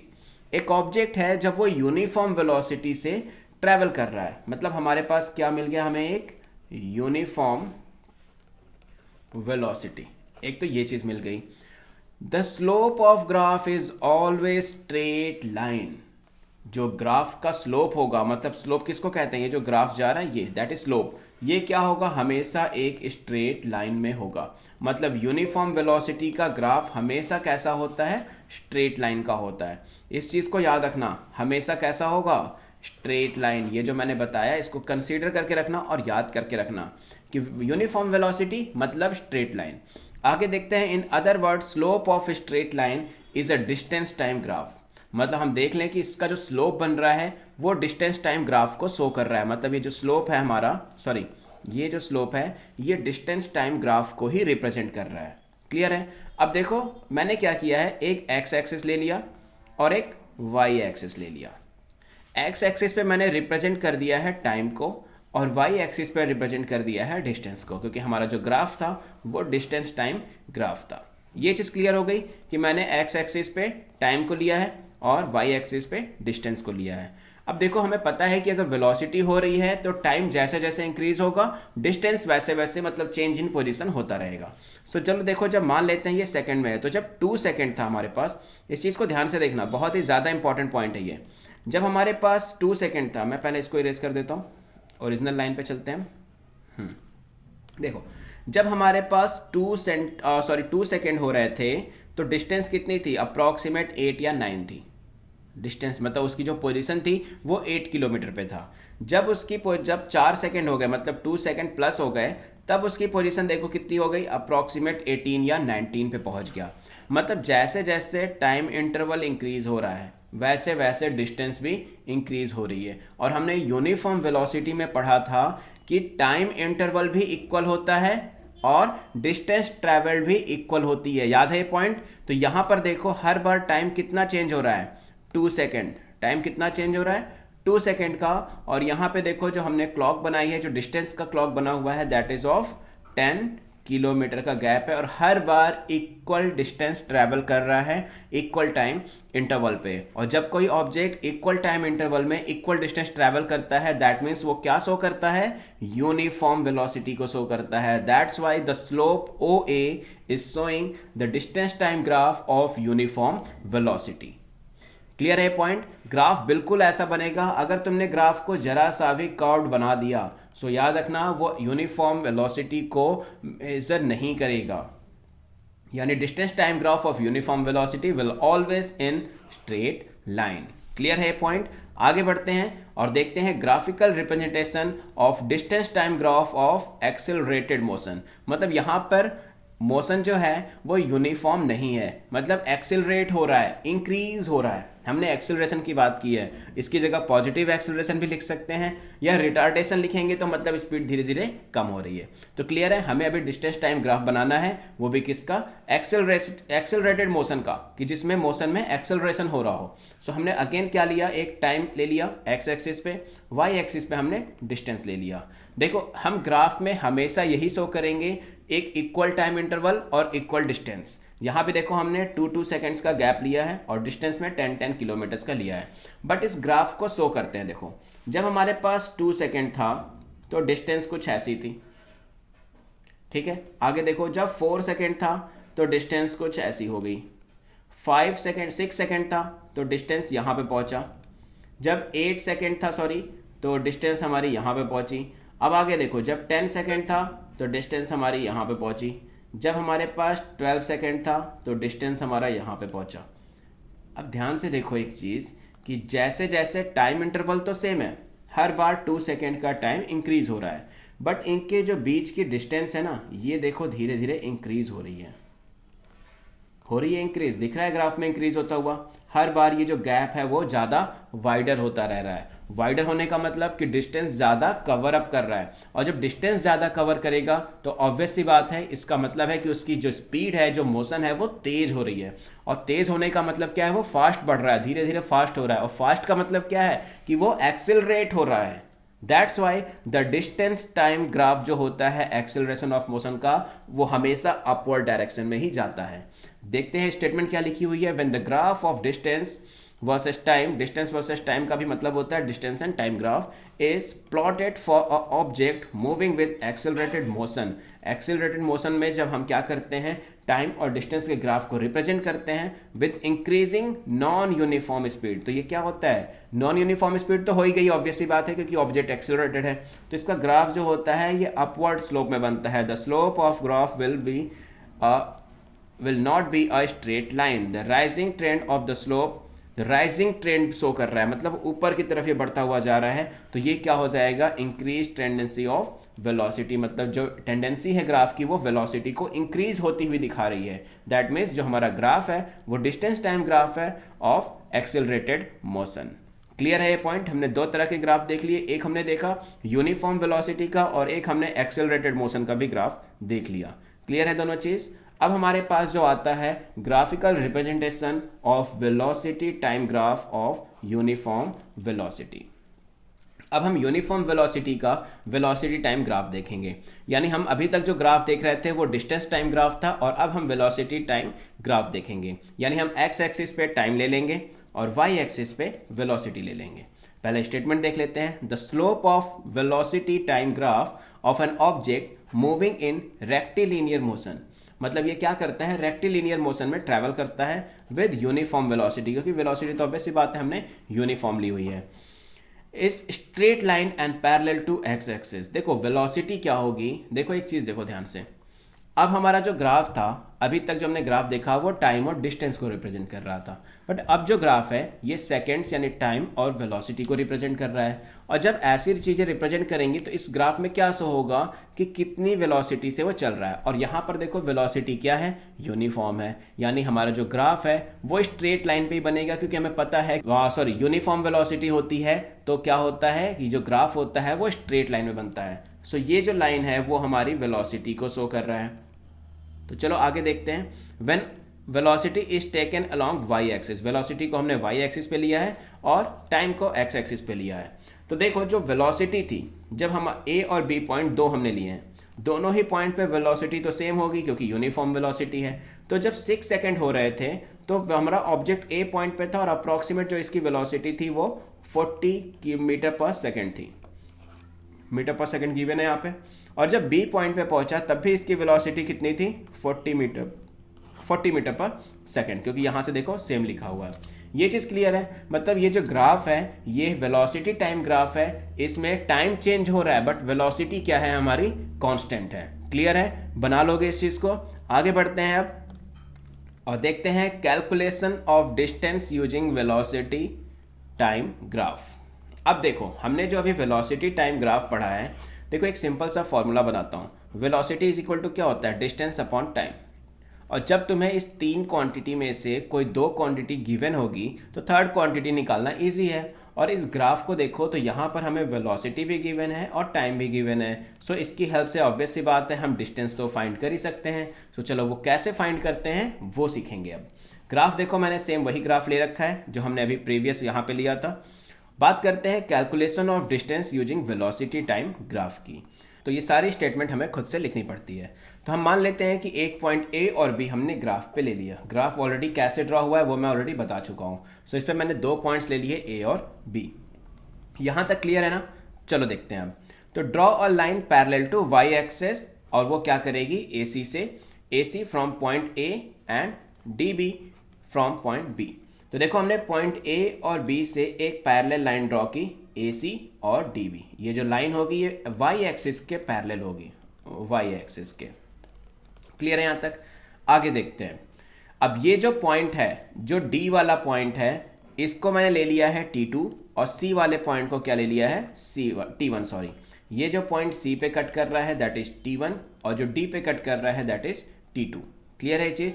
अब मान लेते हैं कि जो ए बी है वो एट V है, मतलब जो ए बी लाइन है वो क्या शो कर रही है, वेलोसिटी की लाइन को शो कर रही है वाई एक्सिस के, और that is object is moving with the velocity v, और ऑब्जेक्ट जो है उसकी वेलोसिटी क्या है, v है।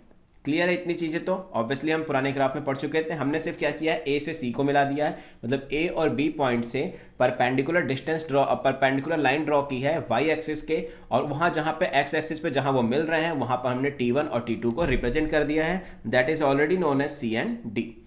सो अब देखो हमने T1 T2 को रिप्रेजेंट कर लिया, हमने ये देख लिया कि ए बी सी डी का एरिया देखो। अब सबसे मेन बात चीज़ ये है कि हम क्या करेंगे, सबसे पहले एरिया ऑफ इस सैडेड पार्ट, ये जो सैडेड पार्ट है ना ए बी सी डी, इसका एरिया फाइंड करेंगे। क्यों फाइंड करेंगे ये बाद में पता चलेगा। सो एरिया अगर हम इसका फाइंड करते हैं, ध्यान से देखो, तो एरिया इज इक्वल टू क्या होता है, एल इंटू बी।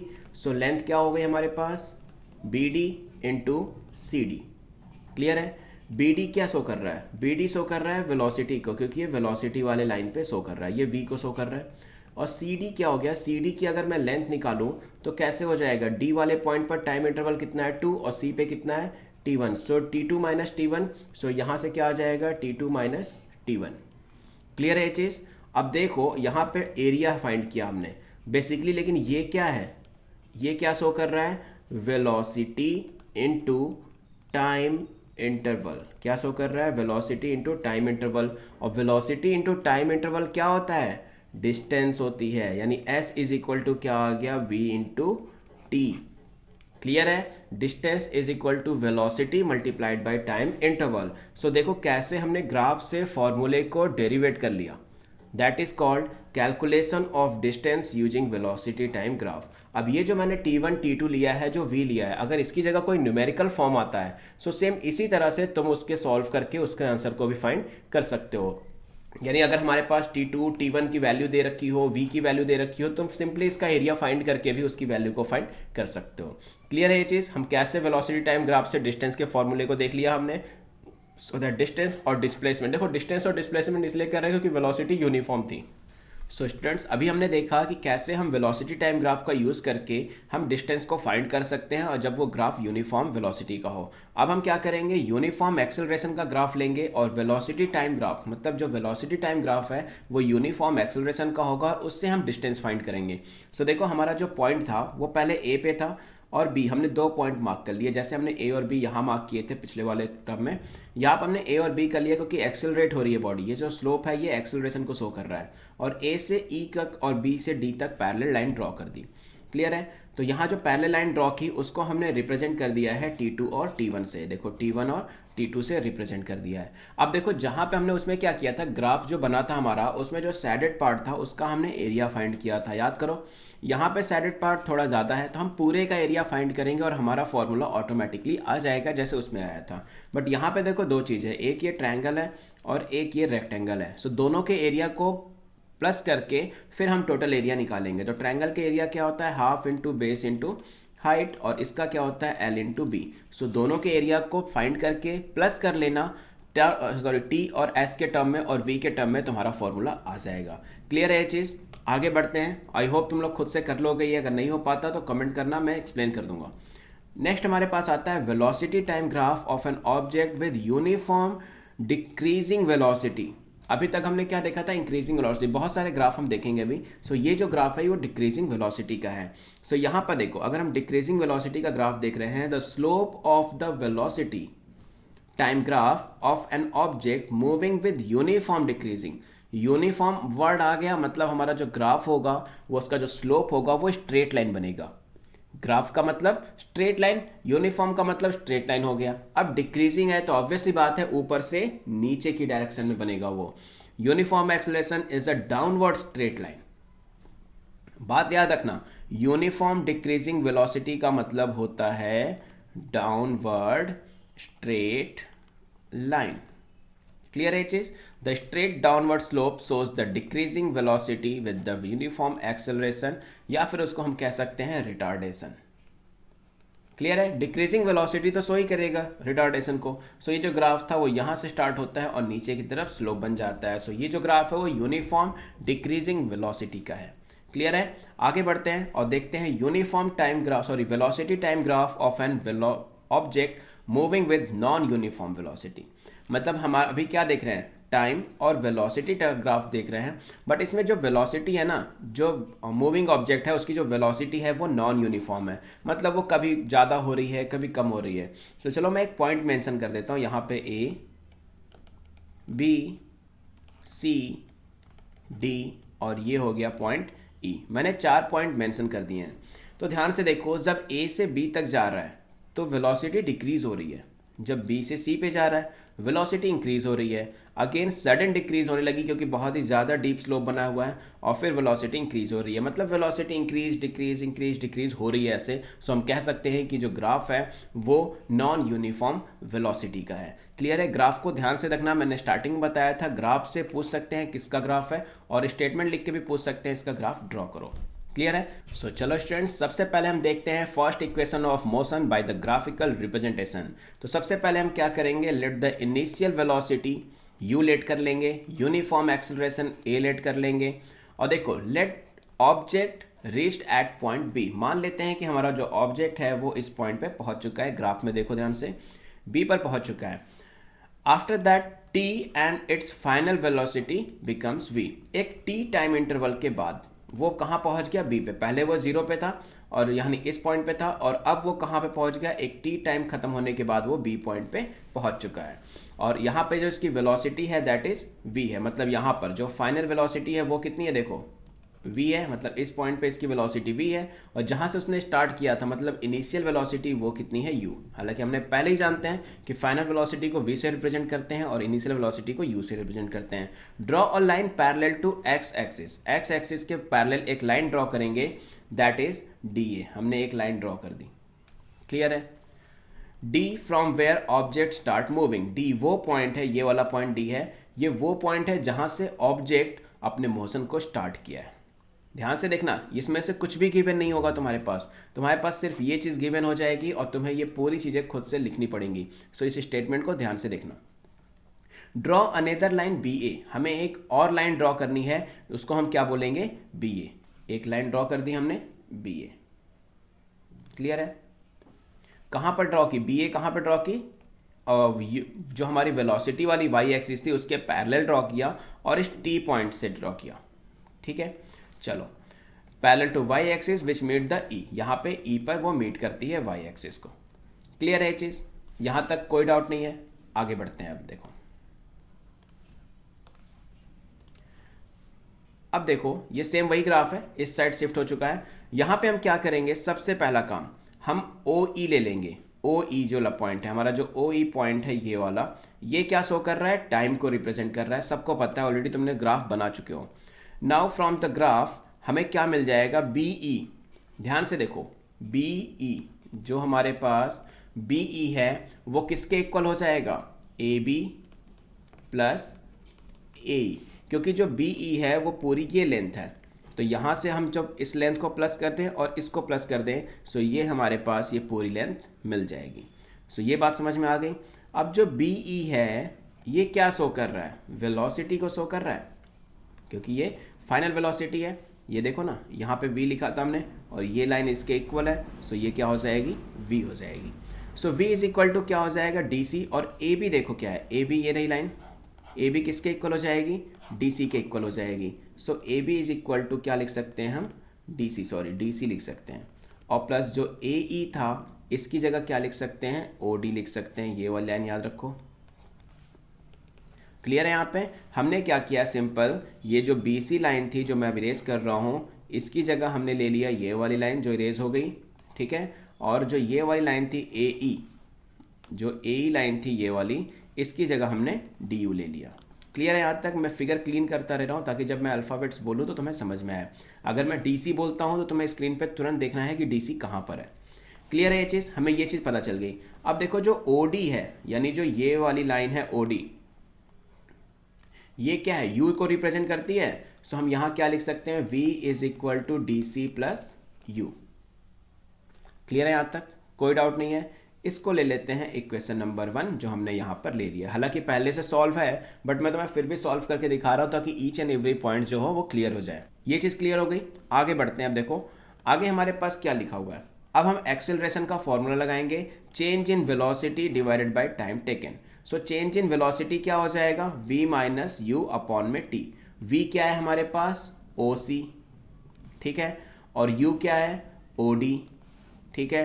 टाइम क्या है हमारे पास, t डिवाइडेड बाय t। तो OC माइनस OD जब हम माइनस करेंगे, देखो इस पूरी लाइन में से इस OC वाली लाइन को माइनस करेंगे तो हमारे पास क्या आ जाएगा, DC आ जाएगा। अरे सॉरी, D वाला पॉइंट ये C है, DC आ जाएगा, ये DC आ गया डिवाइडेड बाय T। यानी अब यहाँ से हमारे पास क्या आ गया, A is equal to DC upon T, cross multiply कर दिया, so AC is equal to AT is equal to DC। Clear है? यहाँ पर इसको दे दिया मैंने इक्वेशन नंबर 2। पॉइंट क्लियर है यहाँ तक? आगे देखते हैं, bye substituting the value of DC from equation number 2।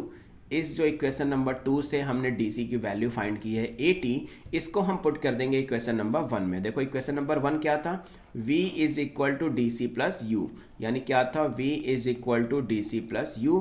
D C की वैल्यू हमारे पास क्या आई थी 80, तो यहाँ पुट कर दो। So v is equal to 80 plus U, so क्या हो गया, v is equal to U plus 80, जो हमारा फॉर्मूला था, that is equation number 1 of motion. Clear है कैसे डेरिवेट हो गया? सिंपल हमें क्या करना है, लाइंस की डायमेंशन को लेना है। देखो फॉर्मूला याद रखना है, v is equal to U plus 80, formula याद है तो v को फाइंड करो, v कैसे निकाल सकते हो, u कैसे निकाल सकते हो और 80 कैसे फाइंड कर सकते हो। इतना करना आ गया, तुम आराम से डेरिवेट कर लोगे first equation of motion with graphical representation. Clear है चीज? नोट कर लेना या स्क्रीनशॉट ले लेना, बहुत ही ध्यान से करोगे तो ईजिली हो जाएगा, कोई भी टफ नहीं है। हाँ एक चीज़ और, तुम्हारे एग्जाम में अलग अलग क्वेश्चंस पूछे जा सकते हैं कि इसको मैथमेटिकल वे से करो या फिर ग्राफिकल रिप्रेजेंटेशन से करो। सो दोनों में डिफरेंस क्या है, एक में हम ग्राफ के थ्रू प्रूफ किए और उसमें हम फॉर्मूले के थ्रू प्रूफ कर रहे थे। क्लियर है ये चीज़? चलो आगे देखते हैं अब हम second equation of motion by graphical method. तो सेकेंड इक्वेशन ऑफ मोशन क्या होगी ग्राफिकल मैथड की, इस चीज़ को समझते हैं। अब देखो सेकेंड इक्वेशन ऑफ मोशन की अगर हम बात करें तो पहले हम फिगर को समझेंगे। फिगर हमने सेम वही फिगर लिया है जो हमने फर्स्ट इक्वेशन के लिए लिया था, सारे पॉइंट्स भी वही हैं, सो उस चीज़ पे टाइम वेस्ट नहीं करते हैं। देखते हैं distance covered by the object in the given time T. एक गिवन टाइम टी में जो डिस्टेंस होगा, क्योंकि ऑब्वियसली बात है सेकेंड इक्वेशन का फॉर्मूला क्या होता है, s is equal to U T plus half A T square. तो यहाँ हम बात करेंगे डिस्टेंस की। सो टी टाइम इंटरवल के बाद, मतलब जीरो से जब वो टी पे पहुंचा टाइम, तो कितनी डिस्टेंस उसने ट्रैवल कर ली थी। अब मैंने बताया था, हमने भी ग्राफ में देखा था, डिस्टेंस फाइंड करने के लिए हम शेप का एरिया फाइंड करते हैं, यानी यहाँ हम किसका एरिया फाइंड करेंगे, इस सैडेड पार्ट का। सैडेड पार्ट के एरिया में एक एरिया ट्रायंगल का फाइंड करेंगे और एक रेक्टेंगल का फाइंड करेंगे। सो चलो आगे बढ़ते हैं और इस चीज़ को भी देख लेते हैं। यहाँ पर देखो एरिया इज इक्वल टू क्या हो गया, ट्रायंगल का एरिया और प्लस इस रेक्टेंगल का एरिया। ट्रायंगल क्या है हमारे पास, ए बी डी, और एरिया किसका, रेक्टेंगल क्या है, A D O C. Clear है चीज़? ट्रायंगल का एरिया क्या होता है, half into base into height, और रेक्टेंगल का एरिया क्या होता है, एल इंटू बी। क्लियर है? So half is equal to A D into A C. Triangle ये रहा हमारे पास, ये ट्रायंगल। सो एरिया क्या हो गया, A B into A D, height into base और हाफ। क्लियर है? Area of rectangle O D into O E. Clear है ये चीज़ भी? अब देखो ओ डी क्या था, ओ डी हमारे पास था यू और ओ ई क्या था टी। हो गया, ये चीज़ समझ में आ गई। ए बी की जगह हम क्या पुट कर सकते हैं, जो ए बी था इसकी जगह हम क्या पुट कर सकते हैं, सी डी पुट कर सकते हैं, हमने पहले भी किया था। So A B is equal to C D हमने यहाँ कर लिया, ब्रैकेट में यहाँ लिख सकते हो A B is equal to C D, और ए डी जो ए डी पॉइंट है इसकी जगह क्या लिख सकते हैं, ओ ई लिख सकते हैं, या फिर हम सी बी लिख सकते हैं। सो ए डी को हम ए डी ही रहने देते हैं क्योंकि हमारा काम इसी से हो जाएगा। सो हमने सिर्फ क्या किया, A B is equal to C D put कर दिया और इसको सॉल्व करके यहाँ लिख दिया। अब क्लियर है हमारे पास? आगे देखो क्या किया हमने, सिंपल सा तरीका है, एस इज इक्वल टू, देखो ध्यान से क्या मिला हमें, S is equal to half मिल गया D C into A D और ब्रैकेट में यू टी। तो डी सी की जगह हम क्या लिख सकते हैं, ए टी इंटू टी और यू टी। क्लियर है चीज़? तो यहाँ से हमें क्या मिल गया, हाफ, और s is equal to half into a T into t plus you t, क्योंकि डी सी क्या है, डी सी जो था वो ए टी था। फिगर में देख लो, फिगर में जो डी सी है हमारे पास वो क्या है, ए टी है। कैसे ए टी है सबको पता है, velocity is equal, sorry acceleration is equal to v difference in v, क्योंकि वी माइनस यू अपॉन में टी। क्लियर है चीज़? तो वी माइनस यू की लेंथ क्या थी, सी डी थी, v माइनस यू ही तो सी डी था, ये पूरी v थी, ये u था, इसको माइनस कर दिया तो ये क्या बच गया हमारे पास, सी डी, और सी डी क्या था, चेंज इन वेलोसिटी। सो यहाँ पे क्या हो गया, सी डी अपॉन में t is equal to a, so D C is equal to a t, इसलिए हमने डी सी की जगह ए टी की वैल्यू पुट कर दी। क्लियर है? सो वैल्यू पुट करने के बाद s is equal to half A T square plus you T आ गया, इसको फॉर्मूले की तरह हमने शिफ्ट कर लिया, s is equal to U T plus half A T square. Clear है? ये है हमारी सेकंड इक्वेशन का ग्राफिकल रिप्रेजेंटेशन। क्लियर है, बिल्कुल इजी तरीके से समझ में आया। बट अभी तक तुमने अगर इस चैनल को सब्सक्राइब नहीं किया है तो सब्सक्राइब जरूर कर लेना, क्योंकि इस सब्जेक्ट के सारे लेक्चर्स तुम्हें इसी चैनल पे मिलेंगे। और बेल आइकन प्रेस करना बिल्कुल मत भूलना, क्योंकि बेल आइकन से जैसे ही चैप्टर अपलोड होगा तुम्हें तुरंत नोटिफिकेशन मिल जाएगी। और तुम लोगों के लिए एक बड़ा सरप्राइज भी आने वाला है। सो सरप्राइज जैसे ही आएगा मैं सबसे पहले इसी चैनल पर रिवील करूंगा। सो ये था हमारा second equation of motion with the help of graphical representation.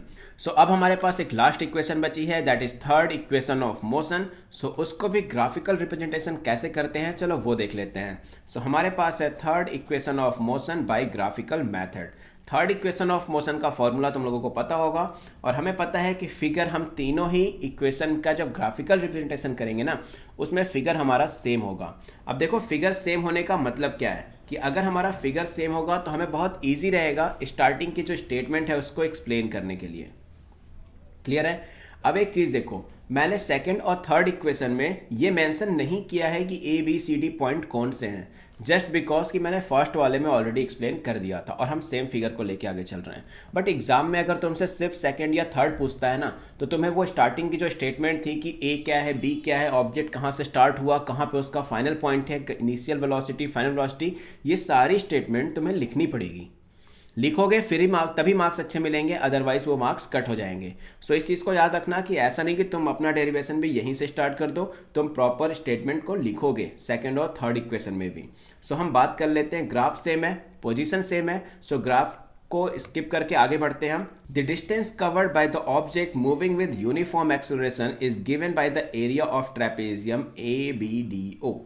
A B D O, A B D O, E भी होगा यहाँ पे, ए बी डी ओ ई। इस पूरे का एरिया फाइंड करेंगे बट ट्रेपेजियम के फॉर्मूले से। देखो हमने पिछले सेकंड इक्वेशन में भी एरिया फाइंड किया था, बट वो जो एरिया था ना वो हमने ट्रायंगल और रेक्टेंगल के एरिया के बिहाफ पे फाइंड किया था। बट यहाँ पे जो हम एरिया फाइंड करेंगे वो ट्रेपेजियम के फॉर्म करेंगे। अब पूछो डिफरेंस क्यों है, क्योंकि अगर हम सेम लेके चलेंगे तो ऑब्वियसली बात है सेकंड इक्वेशन ऑफ मोशन ही डिराइव हो जाएगी। तो थर्ड के लिए याद रखना एरिया ऑफ ट्रेपेजियम का फॉर्मूला लगाएंगे। So area of trapezium is equal to क्या होता है, half into sum of parallel side distance between parallel side. Formula याद रखना, ये एरिया ऑफ ट्रेपेजियम का फॉर्मूला है जो मैथ में भी हेल्प करेगा। सो एस हमें पता है, एरिया फाइंड करते हैं तो हमें डिस्टेंस मिल जाती है, तो हमने स्टार्टिंग में ही एस लिख लिया। हाफ की जगह half sum of parallel side. अब पैरेलल साइड कौन सी है, देखो एक तो ये ओडी है और ये बीई है, ये दोनों पैरेलल साइड है, तो इन दोनों को मैंने प्लस कर दिया, सम कर लिया। Then distance between parallel side, तो डिस्टेंस क्या है, ओई, यही तो डिस्टेंस है, इनटू ओई कर लिया हमने। सो एस इज इक्वल टू क्या हो गया, हाफ। ओडी क्या शो करता है, देखो ओडी जो लाइन है ये शो करती है यू को, और ये वाली लाइन किसको शो करती है, वी को, क्योंकि ये इसके इक्वल है। सो ये क्या हो जाएगा, u plus v into T. Clear है यहाँ तक, equation number third. S is equal to हमारे पास क्या आ गया, half in bracket u plus v into T. Clear है, कोई डाउट नहीं है यहाँ तक। आगे देखते हैं, हमारे पास हमें पहले से पता है कि एक्सेलरेशन इज इक्वल टू क्या होता है, change in velocity divided by time. So यहाँ से हमने क्रॉस मल्टीप्लाई करके देखो क्या कर लिया, t is equal to we minus you upon में t। ये चीज़ क्लियर है, यहाँ पर सॉरी हो जाएगा a, तो t is equal to we minus you upon में a। ये चीज़ क्लियर है, पहले भी हम कर चुके हैं ऐसा। अब जो हमारा फॉर्मूला था ना ये वाला, जो हमने यहाँ पे t की वैल्यू फाइंड की थी, सबसे नीचे देखो ये t की वैल्यू, इसकी जगह हम ये वैल्यू पुट कर देंगे। तो हमने फॉर्मूला सेम ले लिया, s is equal to half in bracket u plus v multiplied, जहां पे t था उसकी जगह हमने क्या कर दिया, t की वैल्यू पुट कर दी, that is v minus u divided by a। Clear है ये चीज़। अब इस चीज़ को सॉल्व कर लो, सॉल्व करोगे तो ऑब्वियस सी बात है यहाँ पे क्या आ जाएगा, यहाँ पे a को मैंने इससे मल्टीप्लाई कर दिया, 2a आ गया, और इन दोनों को मल्टीप्लाई करने की जगह मैंने एक साथ रख दिया। अब ये देखो एक आइडेंटिटी बन गई, a प्लस बी, a माइनस बी। सो यहाँ से क्या हो जाएगा, we square minus you square, जो ये वैल्यू मैंने यहाँ पे पुट कर ली, और इस 2a को उस साइड भेज दिया, तो ये 2as हो गया, और 2as is equal to v square minus you square आ गया। क्लियर है ये चीज़। आगे अगर हम इसकी बात करें तो क्या हो जाएगा, 2as is plus we square is equal to, sorry 2as is equal plus u square is equal to v square. Clear है। फॉर्मूला हमारे पास क्या था, v is equal v square is equal to you square plus 2as। अब देखो ये तो हमारे पास आ गया, 2as is equal to v square minus you square, बस हमें इसको इंटरचेंज करना है और थर्ड फॉर्मूले में शिफ्ट कर देना है। सो हो क्या 2as इज इक्वल टू, हमारे पास क्या था देखो, 2as is equal to v square minus you square.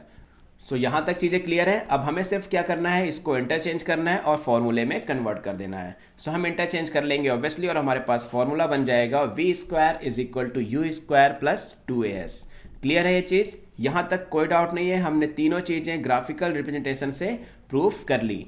हालांकि यही तीन डेरिवेशन हमने मैथमेटिकल वे में भी किया था और ग्राफिकल वे में भी कर लिया। दोनों ही मेथड बहुत ज़्यादा इंपॉर्टेंट है। दोनों को एटलीस्ट 2-3 टाइम्स तो सॉल्व कर लेना, या वीडियो को ही रिपीट करके देख लेना, बड़े आराम से समझ में आ जाएगा। आगे के लेक्चर्स के लिए इस चैनल को सब्सक्राइब बिल्कुल करना मत भूलना, और लाइक का बटन तो क्लिक कर ही देना। अभी टॉपिक खत्म नहीं हुए, अभी टॉपिक और भी बचे हुए हैं। 2 टॉपिक हमारे पास बचे हैं। The motion along a circular path. एक सर्कुलर पाथ में हमने अभी तक जो भी मोशन देखा वो स्ट्रेट लाइन में देखा, जिगजैग लाइन में देखा। हालांकि स्टार्टिंग में हमने बात की थी कि सर्कुलर पाथ जब होता है तो क्या होता है, थोड़ी सी बात थी, बेसिक बातें। बट अब देखेंगे motion along a circular path. Clear है ये चीज़।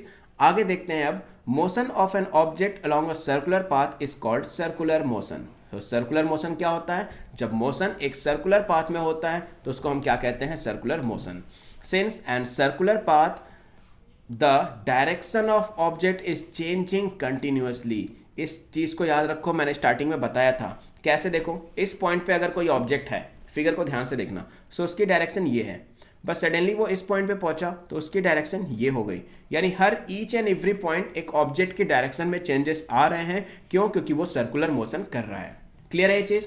तो यहाँ पर हम कह सकते हैं the motion of a object is called accelerated motion, क्योंकि यहाँ पर जो सर्कुलर पाथ है, देखो कंटिन्यूसली चेंज कर रहा है अपने पाथ को।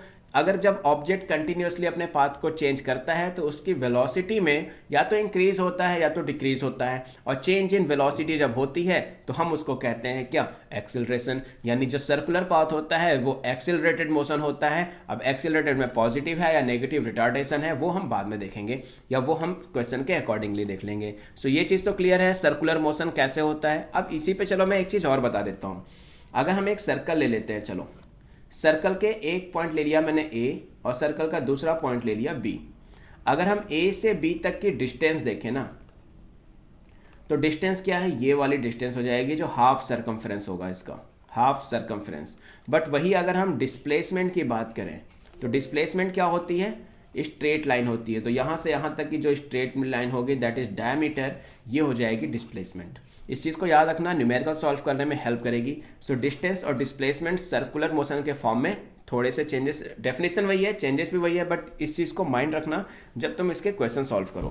क्लियर है, सर्कुलर मोशन में समझ में आ गया कि ईच एंड एवरी पॉइंट्स पे डायरेक्शन चेंज होती है, इसीलिए ये एक्सेलरेटेड मोशन होता है। आगे देखते हैं velocity in case of circular motion, कि वेलोसिटी को अगर हमें फाइंड करना होगा, वही बात जो मैं अभी यहाँ कर रहा था कि न्यूमेरिकल में क्या करोगे। सो न्यूमेरिकल बेसिकली आता है वेलोसिटी फाइंड करने के लिए किसी एक ऑब्जेक्ट की, या डिस्टेंस, डिस्प्लेसमेंट, कुछ भी। सो देखो क्या होगा, एक सर्कल मैंने ले लिया जिसका रेडियस कितना है r। क्लियर है, ये सर्कल है, इसका रेडियस मैंने r ले लिया है, तो इसका सर्कमफ्रेंस कितना हो जाएगा, 2πr। फॉर्मूला सबको पता है। अब ये जो सर्कमफ्रेंस हुई ये तो डिस्टेंस हुई, क्योंकि एक पाथ को ट्रैवल कर रहा है, और पाथ जो होता है वो डिस्टेंस होता है, और ये सर्कुलर डायरेक्शन में है, स्ट्रेट डायरेक्शन में है नहीं, तो स्ट्रेट नहीं होगी तो ऑब्वियस सी बात है ये डिस्टेंस ही है। So velocity is equal to क्या होता है, डिस्टेंस अपॉन टाइम। डिस्टेंस क्या है यहाँ पे, सर्कमफ्रेंस। ऑब्वियस सी बात है ये जो सर्कल का सर्कमफ्रेंस है यही इसकी डिस्टेंस भी है। So circumference divided by t. Clear है। So velocity is equal to क्या हो गया, सर्कमफ्रेंस का formula 2πr divided by t. So circular motion के केस में जब हम वेलोसिटी फाइंड करेंगे तो फॉर्मूला क्या यूज करेंगे, 2πr divided by T, circumference divided by time. अगर तुम्हारे पास सर्कमफ्रेंस रेडियस गिवन होगी, यहाँ से अगर r गिवन होगा किसी सर्कल का, तो उसकी सर्कमफ्रेंस तुम फाइंड कर लोगे और सर्कमफ्रेंस की वैल्यू पुट करके t से डिवाइड करोगे, सो उसका वेलोसिटी आ जाएगा। क्लियर है ये चीज़, यहाँ तक कोई डाउट नहीं है किसी को। सो ये हमारे चैप्टर का सबसे लास्ट पॉइंट था। ईच एंड एवरी पॉइंट्स मैंने बहुत ही ईजी तरीके से तुम लोगों को एक्सप्लेन किए हैं, और ये एक्सप्लेनेशन तभी हेल्प करेगी जब तुम चैप्टर को कॉन्सेंट्रेट होकर स्टडी करोगे, वीडियो को ध्यान से देखोगे और नंबर ऑफ रिपीटिशन में देख लोगे, तो ये चैप्टर पूरी तरह से कंप्लीट हो जाएगा। सो ये था क्लास 9 के मोशन चैप्टर का क्रैश कोर्स, जो कि बहुत ही ईजी तरीके से तुम लोगों को समझ में आ गया। सो स्टूडेंट्स, ये था हमारा क्लास 9 मोशन का कंप्लीट रिवीजन। रही बात क्विजेस की, जो मैंने अभी आप लोगों को स्टार्टिंग में बताया था कि हम कुछ क्विजेस भी सॉल्व करेंगे, उन क्विजेस की हम अलग से एक सीरीज शुरू करेंगे ताकि ज़्यादा से ज़्यादा क्वेश्चंस की प्रैक्टिस की जा सके। अगर हम सेम लेक्चर्स में ही क्विजेस भी ऐड करेंगे सो ज़्यादा क्वेश्चंस ऐड ऑन करना मुश्किल हो जाएगा। सो क्विजेस के लिए अलग से एक सीरीज शुरू होगी क्लास 9 के लिए ही। तो ये जो चैप्टर था वो कंप्लीट रिवीजन के लिए था, कंप्लीट नॉलेज के लिए था। इससे रिलेटेड जितने भी क्वेश्चंस हैं, अगर कोई डाउट है तो कमेंट बॉक्स में कमेंट कर देना। सो ये वीडियो तो ऑब्वियस सी बात है तुम्हें पूरा चैप्टर समझ में आ गया होगा। सो वीडियो को लाइक करना और कमेंट करके ज़रूर बताना कि ये पूरा चैप्टर तुम्हें कैसा लगा और कितना समझ में आया। सो कमेंट करना बिल्कुल मत भूलना, जिससे मुझे पता चलेगा कि मुझे आने वाले लेक्चर्स में क्या ऐड ऑन करना है और क्या हटाना है। सो इस चीज़ को मत भूलना, लाइक, सब्सक्राइब, शेयर और कमेंट जरूर कर देना। और क्लास 9 के साइंस के कंप्लीट रिवीजन के लिए इस चैनल को सब्सक्राइब जरूर कर लेना, क्योंकि सारी वीडियोस इसी चैनल पे आएगी। और बेल आइकन को जरूर प्रेस कर लेना, क्योंकि ताकि जैसे ही मैं वीडियो को अपलोड करूं तुरंत तुम्हें नोटिफिकेशन मिल जाए और तुम्हारा revision as soon as possible complete हो जाए। सो मैं कोशिश करूंगा जल्दी से जल्दी नेक्स्ट वीडियो लाने की। क्विजेस के लिए अलग से सीरीज शुरू करेंगे। So meanwhile keep watching infallible study. I am Surya Prakash, right now signing off. Take care, bye bye.